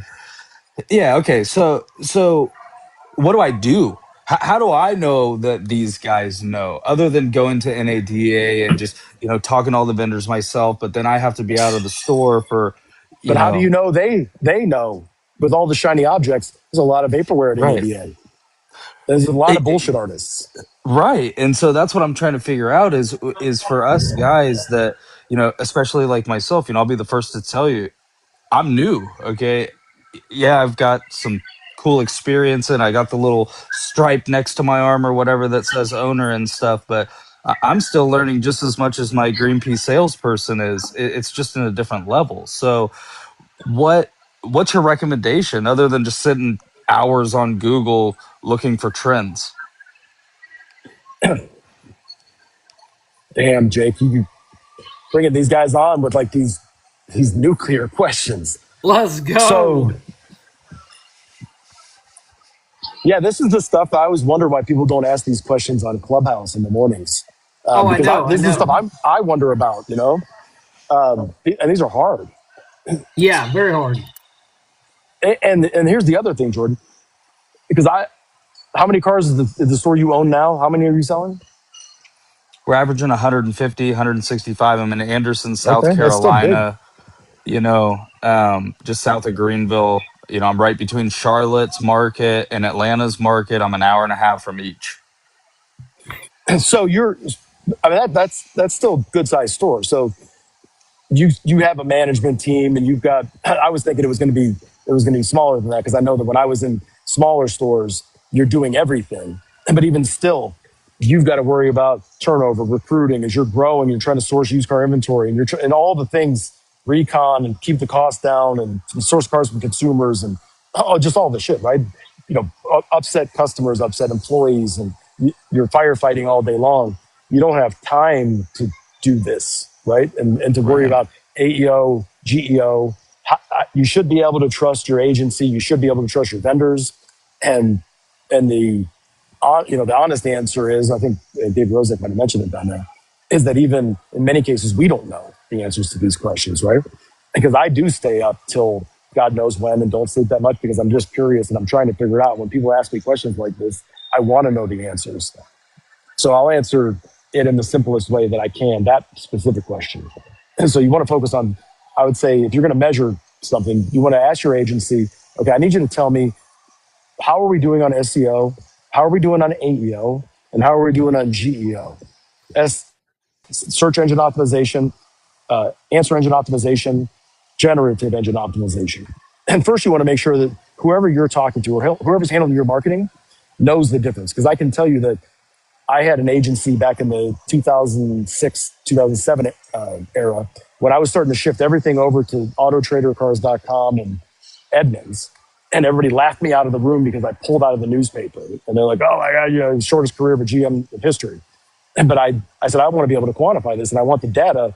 And those guys were the only, those vendors were the only ones that could show me how to measure my ROI. The radio people couldn't, the newspaper people, they're like, hey, half of it's working. You just don't know which half. And that didn't work for me. We're there today with SEO, AEO, and GEO. And most of the agencies that I talk to, I ask them that, and they look around, they whisper to me, and they go, do you know how to do it? And that tells you everything you need to know, which is fine. It's not like it's, it's blasphemy or something, but you got to have that honest conversation. And if they try to bullshit you, you, that's a problem. So if they tell you, yeah, you're doing fine in AEO, we're all over it. You don't need to worry about it. And GEO, same thing. Plus, it's 3 years away anyway, which is complete bullshit. So once they say whatever they say, the follow-up question should be, and how do you measure success on each one of those? Because it's totally different on AEO than it is on SEO. And everything that we know about SEO and ranking and average position and all that stuff has zero relevance on answer engine optimizations. Answer, it's what it is, right? You're looking to be the answer 60 to 75% of the time in the top 25, hopefully the top 50 citation queries across all surfaces. So if you were to have a grid, right? And I don't know what it's going to look like, but in my mind, it's like this. You got 25, and then you got all the way to 50. You're not going to be worried about 25 to 50. You want to cover the first 25 first. Let's say that Y-axis. Now on the X-axis, you've got surfaces. Now you've got Google AI overviews, ChatGPT, and this is in order of relevance, Gemini, Perplexity, Claude, which Claude's skyrocketing right now. Those are the surfaces that you want to cover. Then Google Business Profiles somewhere else, along with Apple Maps and some other surfaces.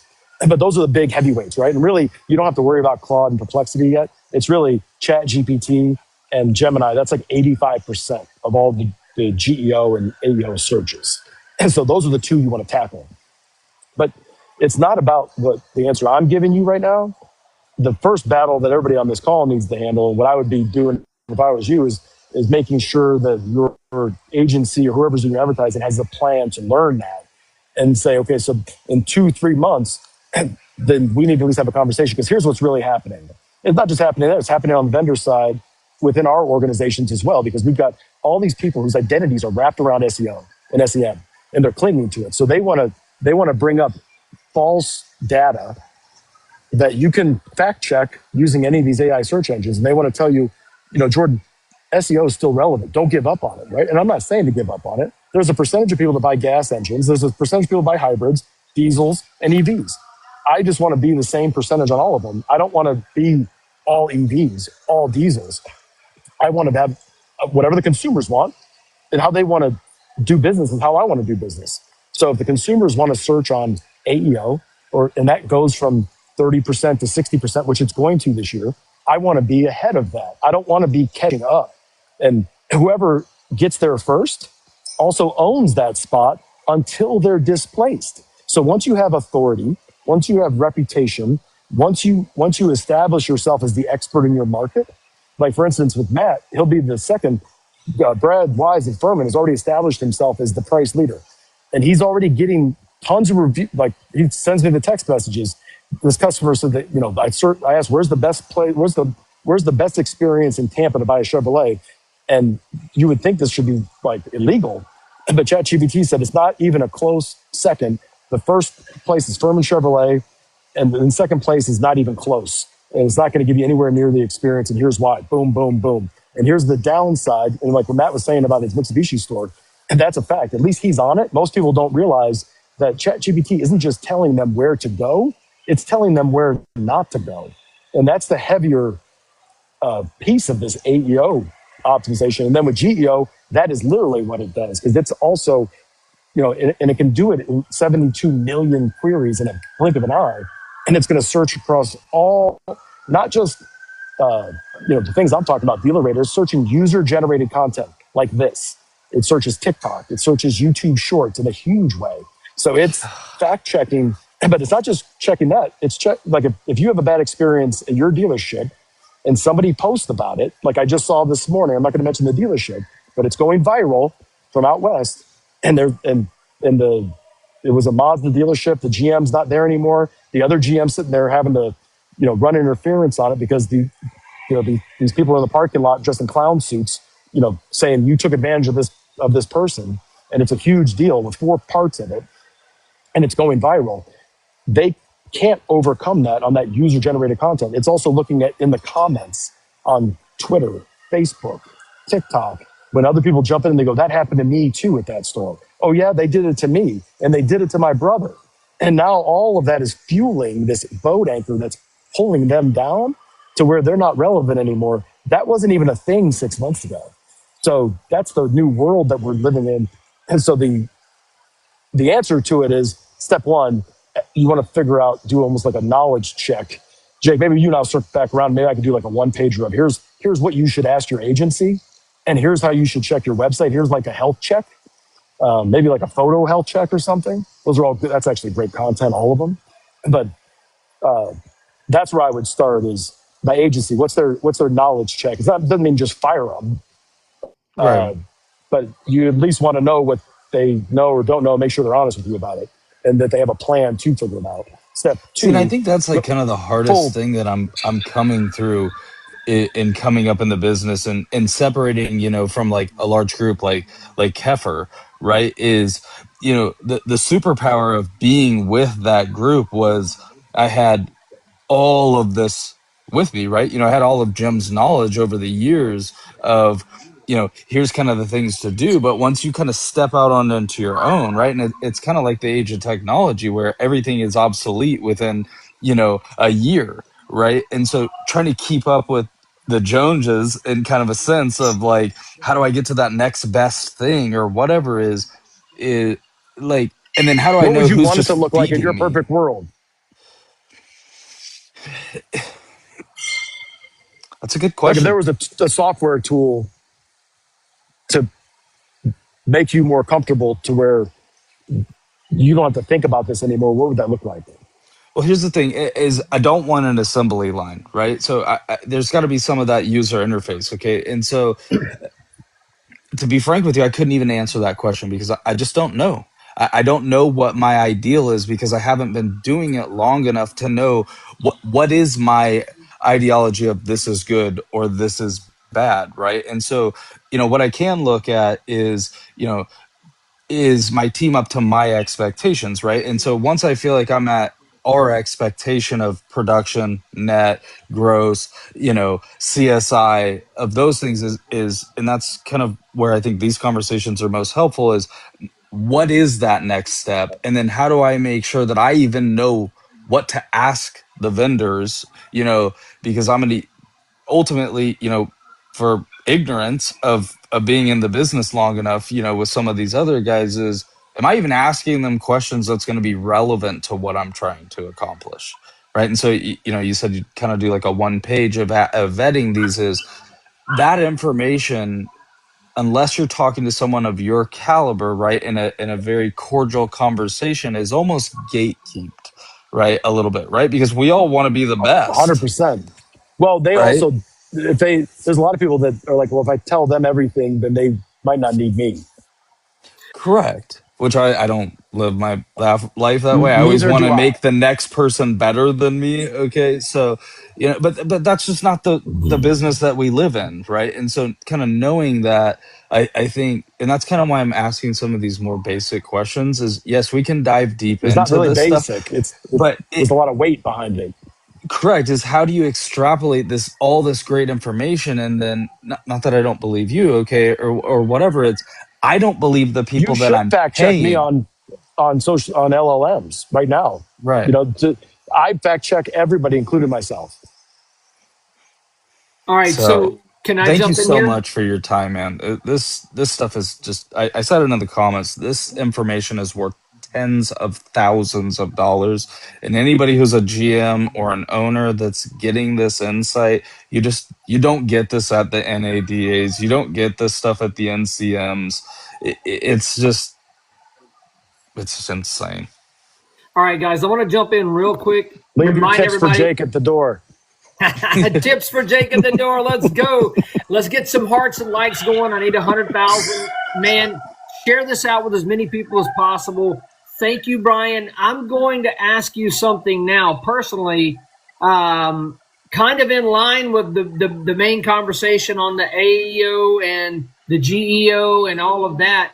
And how can a dealership get in front of those? So, like, this is the question: should a dealership or dealership group at this point take, so average I guess is about $30,000 per dealership, allocate 1/3, allocate whatever you need to get somebody there that can run all of the social medias, post constantly every day, have AI connected to all of those social medias to reply to the response on social media, gather the data, set appointments, and push that to the CRM.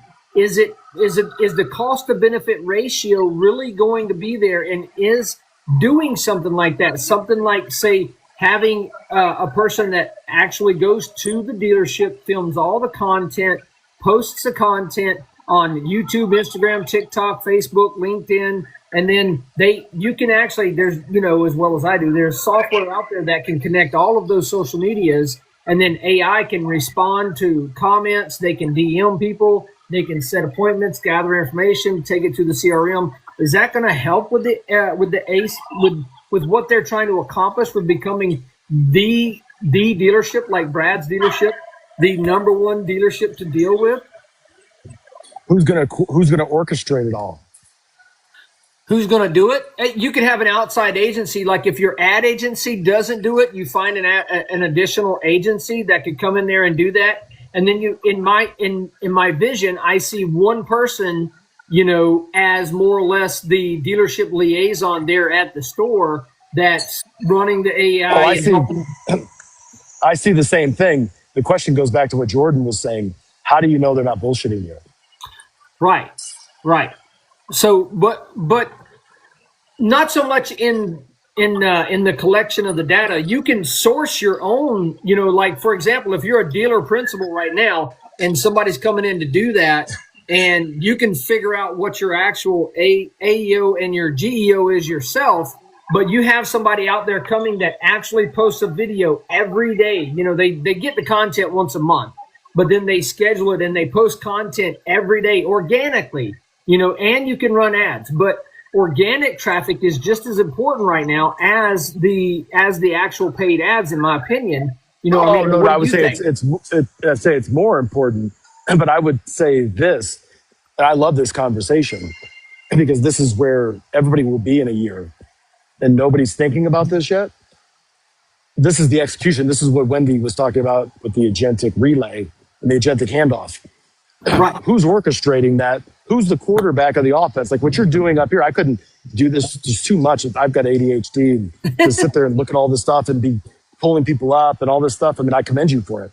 But somebody has to do the equivalent of that all day long. Like in my dealership, I always had one manager back in the bullpen. I had another one in the save-a-deal room. I didn't need 6 people at the sales tower. I needed one on the service drive, one desking deals, one roving the showroom, whatever, and then one had the day off, and they rotated. But I don't need all of them doing everything at the same time. When you're talking about what you're talking about, if you've got like a contact log in a CRM, you've got text, email, phone calls coming in, and you've got to orchestrate them. You've got to dish them off to somebody. Somebody has to still manage that, and somebody's got to follow up to say, "Hey, did you make contact with that client that reached out and asked for a question that we said we would answer for them?" When AI gets amplified, you just have 10 times more things to manage because it's so productive that now you have to go back and sweep it all up. When you're talking about AEO and GEO, whoever, it's not like a marketing director today in today's sense of the word. It's more active, and you actually have to be involved in it, and you have to connect the people back to this AI, and somebody has to do that. It's almost like a sales manager, marketing director hybrid. I think over the next 10 years, it's going to be one of the highest paid positions in a dealership. I agree. And I know a company that actually can connect all the social medias and can do that. And then if you had like one BDC agent there, whenever there's a hiccup, because the system automatically pushes it to the CRM anyway as a lead. Once it gets to a point in the conversation, it goes as a lead to the CRM, and then your normal procedures take over. But you would need somebody like you're talking about, an AI operator, social media operator there, and possibly an agency to come in and post all the content and film all the content, because video, killed the still picture, on social media years ago. So you've got to have that content.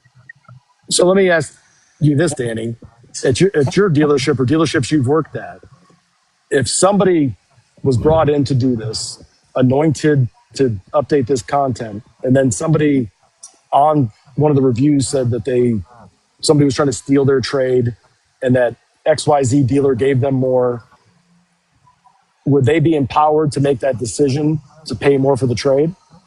No. And that's right there, Jake, where it starts to come undone, because you find the right person, the person that knows what to do, but then the management at the top in most dealerships will handcuff those decision makers, or who should be a decision maker, and they'll say, well, when you get to that thing, come check with me. But they're always busy, right? So now the customer's waiting, and they're waiting, and then the staff's not empowered and enabled because we didn't take the time initially to build the processes to enable all the right people. That's the next step that has to happen in order for what you're talking about to work. Because your plan is the right idea, but it's everything in between. And then the gatekeepers at the top that are not trusting people, that aren't going to initially empower the team. Absolutely. I agree 100%. But that should be the way dealerships are going, or it should be. I think when you're talking social Oh, media. 100%. Go ahead. No, go ahead. No, it's you. I was saying to you, Jake, when you're talking about the social media side of things, I think where the biggest problem in that lies, and this is, I'm going to get attacked on this because I have very different ideas than a lot of people on this. I think when you look at the dynamic of how the typical dealership is structured, when it comes down from management, it's like an upside down sales funnel. That's how I see it. It's the upside down sales funnel. You flip it over and then you have your salespeople at the top of the funnel trying to bring as much in. But the people who are making the calls on what they can do in order to bring those sales in are at that pinpoint, right? So if you look at the structure and dynamics of a dealership right now, the biggest problem is there's all these steps and all these disconnects, and the people here know nothing about the people here and vice versa. And so when you talk about bringing outside people in to do social media, which in a lot of cases is how it's done in my dealership, aside from what I can do. But I'm also there at a management level to be able to say, hey, that's not what we want done, and kind of call some shots there and try and answer questions. But then I also have to go to whomever is higher above me. Like, am I allowed to say this? And then I also have the manufacturer saying I can only say so much about the vehicles themselves. And there's just all these little points of disconnect where everything starts to fall through the cracks, because that's where all the cracks are. So the more levels of hierarchy and the more steps there are involved and the more complicated it gets, the more outside sources there are, the messier it all gets and the more that gets lost. So I look at it like an hourglass, like what you're talking about. And the pinch point in the middle is management's indecision. And having to check with somebody on everything is what you can only get so many marbles through the jar. And like service drive acquisition is a perfect example. You've got all these people that want to buy used cars. And then you've got all these used cars that are coming through the service drive. And then in the middle is one person that's permitted to put a value on each one of them. That's also doing 10 other things. And everybody has to wait on that one person. So the information asymmetry, nobody gets the information. And what you're saying is it is like that, but just for the whole store. And it's true. Oh, I believe it 100%. And if you can find a dealership that will do it the way you're talking about, they implement AccuTrade. They empower that person that's running that, department, if you want to call it that, a department, the power to make those decisions. I feel like they're the ones that's going to rocket launch ahead of everybody else. They already are. I mean, I visit them, and they're scattered throughout the country or whatever, but they're very rare. Very rare. Yep, I would agree. Danny, what part of Canada are you from? Up, by the way, this is Brian, Danny. Nice to meet you. I am in Medicine Hat, Alberta, so southeastern Alberta, about 3 hours southeast of Calgary. Yeah. Do you guys have D2C as a website? Sorry, say that again? Have you heard of that? Have you heard of D2C websites? No, I don't know what that is. Writing that down now. I would definitely look into that. It's a website company we acquired up in Canada, but the guys that are running it are some of the sharpest. They're incredibly sharp. I wish I need to integrate them down into the United States, hopefully, because they are doing some really, really innovative things up there. That's good to know. We've had quite a few website providers, and you just trade one problem for another anytime it's switched. And yeah, none of them are great, to be honest. So No, you're right. Yeah, it's typically a world of which one sucks the least. But I would say the people, well, it's like any car dealership, right? The people on that team make all the difference. yeah, that's good. I'm lost on a lot of this conversation as well, being newer to the industry, but I'm absolutely loving it. My brain always goes immediately to innovation. Like, how do you do it better? How do you make everything better? That's how my brain just operates all day long, every day. I'm always analyzing everything.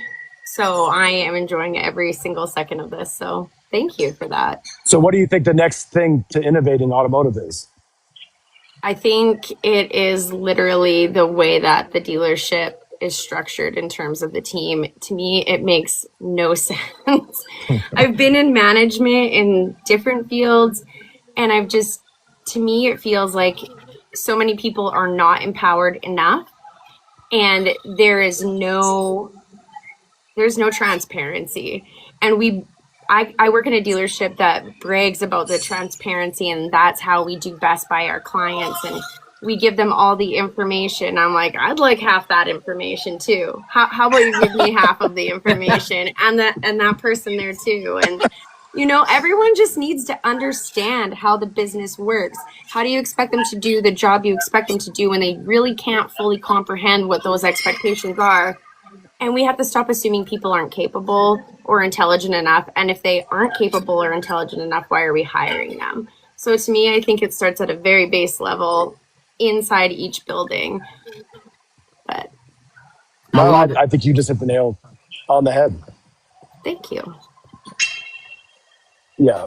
When I finally let go of control on appraisals, with AccuTrade, and I just put it in the CRM, all my managers flipped out. And they're like, what are you doing? You're just going to let them send appraisals to customers? And I said, they're doing it now. You just don't see it because if you look, that time, and this is average across the United States.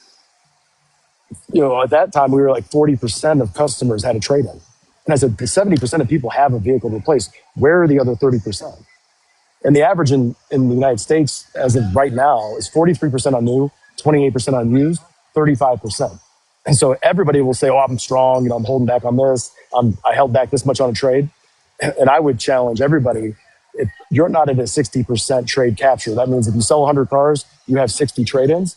If you're not at a 60% trade capture, you kind of haven't earned the right to under allow on a trade. And because you're missing trades.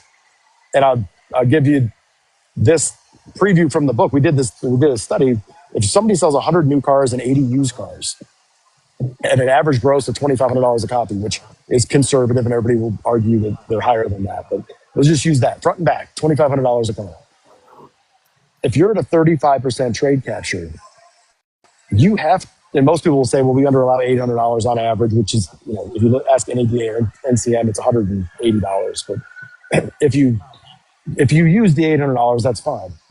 In order to outrun the difference between going from 35% to 50% trade capture, you would have to under allow $2,000 on 100% of every transaction in order to make up for that shortfall. And that's what CarMax and Carvana do so well in the United States. They go after the trades. They're obsessed with 70% trade capture. And they don't worry about under allowance, and they don't over allow because it causes confusion, lack of simplicity. And so, but the industry's working on that, Danny. We're a long ways. We've come a long way from when I got in the business, but we still have a really long way to go. Yeah. Well, thank you. But you're thinking about it the right way. I hope so. Start in your own backyard, then just branch out a little from there. Make it better. Well, you don't have to sell the customers on it. You just have to sell everybody else that you work with on it. That's exactly. Yes. Brian, I'm so grateful. Texas Car Guy mentioned, your dedication to the live is uncanny, man. I love it. We appreciate you. Everyone here has gained so much knowledge and been thoroughly confused at the same time. So I have that effect on people, unfortunately. I love it, brother. I love it. So I don't know. Let's see.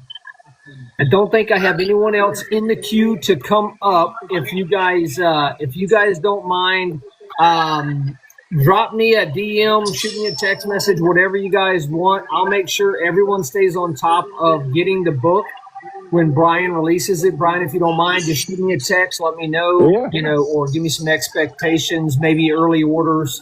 We can get this out to all those guys because I think it would be hugely beneficial to everybody here and myself.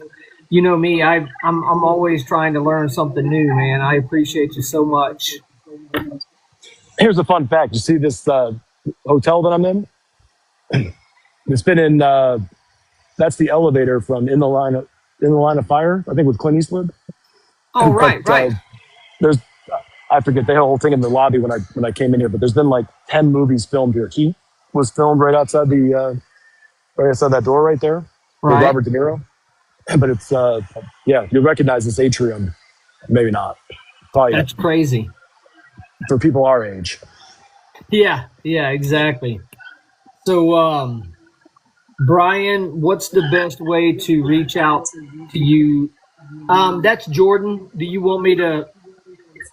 Yeah, just share my cell phone number. It's just everybody needs to be patient on my response time. Easy day.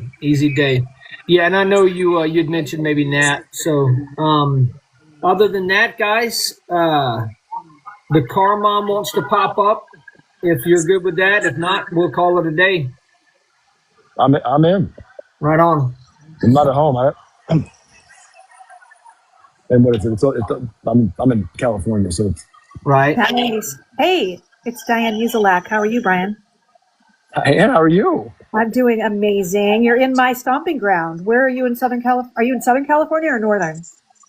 Southern. I'm in LA. Nuh-uh. Okay, so I'm staying super downtown. close. Yeah, I'm about an hour away. South or north? I'm south. I'm in Orange County, South Orange County. I was down there a few weeks ago. No way. Yeah, I'm in Fletcher Dana Point. Jones. It's amazing. Oh, yeah, my neck of the woods. Yeah, it really is. Not horrible. So I wanted to, first of all, thank you for your time. I'm excited about your book. I'm going by the Car Mom now. I know you know me by the Queen of Cars. I've been the Queen of Cars for 20 years, but I did know you as the Queen of Cars. Yeah, but I'm going by something new here. This is I'm just trying something new, Brian. And you got a new color on your hair. I know, I'm a blonde again. I know. You know me as a redhead. That's so funny. I just uploaded a video and I'm sure nobody will recognize me on this app because it's like half of it's red hair. But, and I don't have a picture of me with you. Sadly, we have to fix that. But, next time I see you at a conference. But yeah, I wanted to reconnect. Yeah, I wanted to reconnect with you on our last conversation. It's been a while, but things have evolved and I just want to fill you in on kind of what's going on. So I'll reach out to you. Fill me in. Oh, okay. Yeah, you got my number. Yeah. All right. Sounds good. You're doing a great job. So just thank you for serving the community like you do here and, Clubhouse. It's always an incredible mastermind education and just really appreciate you. I appreciate you. That book, Robert Holland said, I got like 400 hours of Otter AI transcripts from him. So from the history of when he started his lane in Mannheim to, his history of wholesale from the 70s, the 80s, the 90s, it's, and the corruption back then. And it's got a really cool origin story. It's his contributions to that book are, he's the GOAT of used cars. Yeah, he is. I love that you're involved with that as well. So can't wait. Awesome. It starts off with him and then it ends with AI. Oh my goodness. Love it. Full spectrum. That's pretty cool. It's nice that he's evolved because, some people, especially of his stature, could just go be on an island somewhere. Right. And Yeah, not have exactly. to do this and not keep up and not, I mean, it just, you can evolve. No, and he's Right. reinventing himself. He's 74 years old, and he's on AI trying to figure it out. And he's like, "Do you realize that it can do this and this?" I mean, he energizes me. It's hard for me to keep up with him. I love that. Well, you're a wealth of information, and we all appreciate you. It was great catching up with you. Yeah, I'll talk to you soon. See you. Bye. You might have to send me down. You got everybody on here, Jake. Easy day. Right? What's that, brother? You got everybody on your show. Man, I tell you, I cannot be more humbled every time I come on here. I have a huge support, and I think it's just down to the core. It's just me because I'm genuine, and people want to hear. They're interested. They want growth. It's one of those things that I'm just blessed to be here and blessed to be a part of it. Everybody here shows up. They do the show. I just love being here, man. I tell you, it's awesome. That right there is the key to the car business. You just summed it up. Oh yeah, I mean, it really is. And if people just loving what you do. Yeah, just love what you do and love the people. That I tell people all the time. If you go to some of my videos, I tell people I'm in the people business. I just use cars to meet you. That's all. At the end of the day, it's a relationship, not a transaction. And I've proved, like you were saying to Connor earlier, you have to do what you say you're going to do. And if you tell somebody it's a relationship, you have to create a relationship. I have to show up and have a muffin and have hot coffee, wait in the rain while the old lady that just got in an accident is in my truck. And then I take her to her house after the tow truck tows her car because she called me third. She called she called the cops, she called her husband, and then she called me. So you really have to be a man of your word, a woman of your word, and show up every time. And if you do that, I get the kind of support like this, man. I just started this in January, and I've had a huge response from it. I appreciate everybody showing up like they do.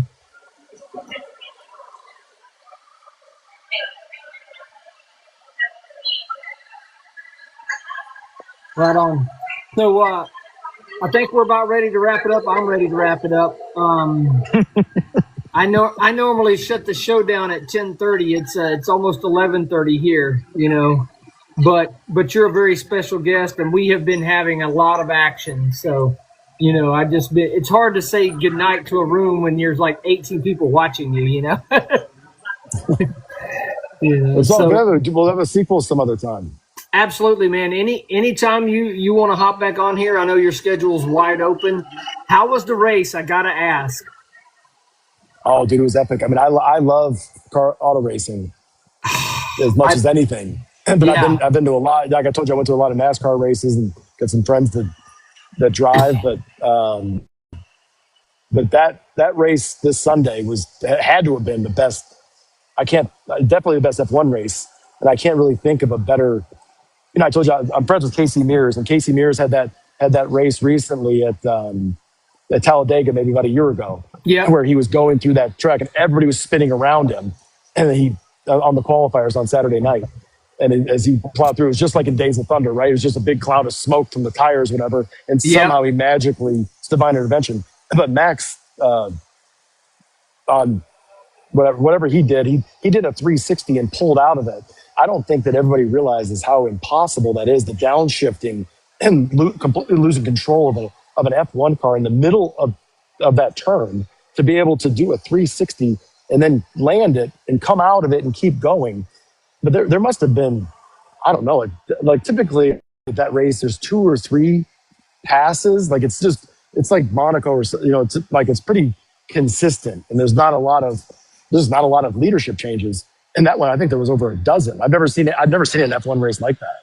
Not in F1, NASCAR, things could get crazy, but in in F1, that's just unheard of, man. It's crazy. And I'm a race fan. I grew up in South Georgia originally, and we had the Golden Isle Speedway with dirt track, and that's where I fell in love with it, man. I've actually raced a bit. You know what a Harley Ultra is? Of course. Yeah, so I've raced a Harley Ultra on the dirt track we have right down the road here, you know. Yeah. Jesus. I'll have to send you that video. It was wild. It was a run what you brung night, you know, because we had AMA flat track racing, and I got out there on the big bagger. It was definitely one of those hold my and watch this. Well, you also got the NHRA in northern Florida, up by Live Oak and Yep. right.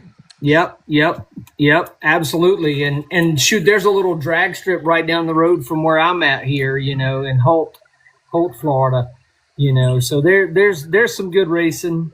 You know, with as many kids as I've got, I don't get to the race and career. I don't get to the races as much as I'd like to, you know. Well, I'm sure I take my daughters to those races now. They didn't want to go for the first few years. I put the noise canceling on there, but they love it now just as much as I do. Oh yeah, definitely. And all of the kids, they have their own little things. But Haven, the one that came in here, the taller one, she's me made over, man. She's wide open, all gas, no brakes. Awesome. That's so awesome. Right on. Chasing the Dream just came in. A few people popping in still. So, guys, again, thank y'all for showing up and showing out like you did. We got 93,000 likes. Brian, you know, I've probably thanked you way more often than I should, but man, I can't tell you how grateful I am to have you on and to do this. You know, it means a lot. I appreciate letting me be a part of it. Man, I can't wait to see where this goes. This is something our industry needs as well. You know, I've always been an advocate that strong people do not push other people down; they build them up. You know, you'll never see someone looking better by degrading someone else. And this is just a circle of people that's doing that, man. And I appreciate you, brother. I appreciate you. I appreciate everything you did tonight. I appreciate everybody who stayed on as long as they did. Right on. Well, you have a blessed night. Travel safe, and I'll shoot you a text or something in the morning, okay? All right, brother. Thanks for everything you do. All right, brother. Thank you. Y'all have a great night, everybody. Boom, baby.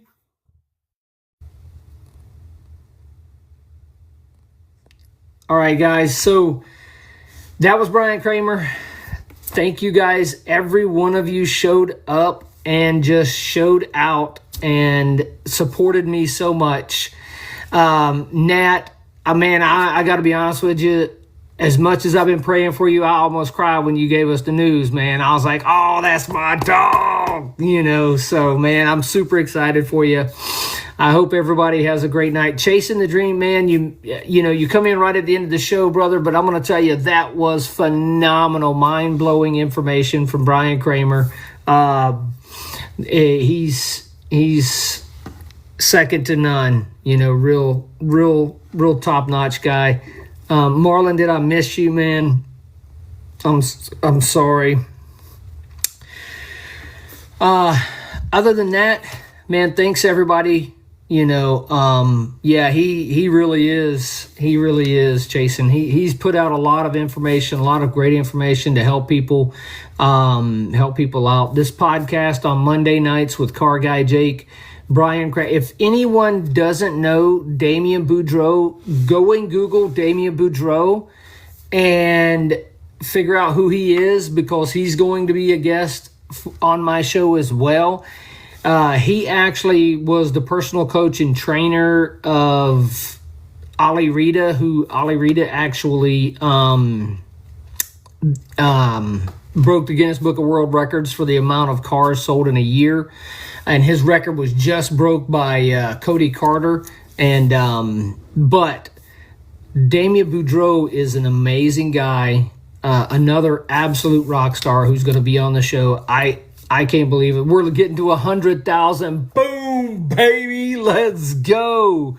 Great live, Jordan. Thanks for coming out, man. You had some great questions. Thank you guys so much. Everyone here is amazing. But next week I'm kind of up in the air. The person that scheduled to come, I don't know if they're going to be able to. But guys, let me tell you, I was super stoked about tonight. That's right. Who wants to learn? Who wants to grow? Who wants to get better? Show up to Car Guy Jake's live every Monday night, and let's get better together. Oh, while I have most of you here, most of you guys are like my core supporters. Please reach out to me. Let me know if you think if I need a co-host. A lot of people are doing co-hosts. Danny on Wheels just did a whole series of picking a co-host. 100,000 hearts, guys. You guys are amazing. I can't believe it. I'm always humbled.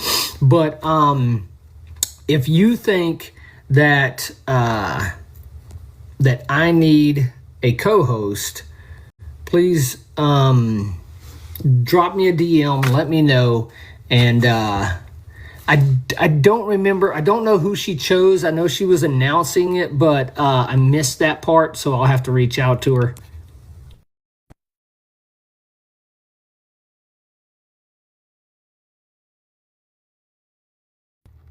Natural and Car Guy Jake. That's right, Natty, baby. Let's go, Nat. Let's go. Me and you, baby. We're going to take this SEO and keep it going. Add to the AEO and get the GEO going too, baby. Let's go. So, you guys need me, let me know. Shoot me a text. Give me a call. DM me. I'm out like shout. Y'all have a blessed night. Thank y'all so much.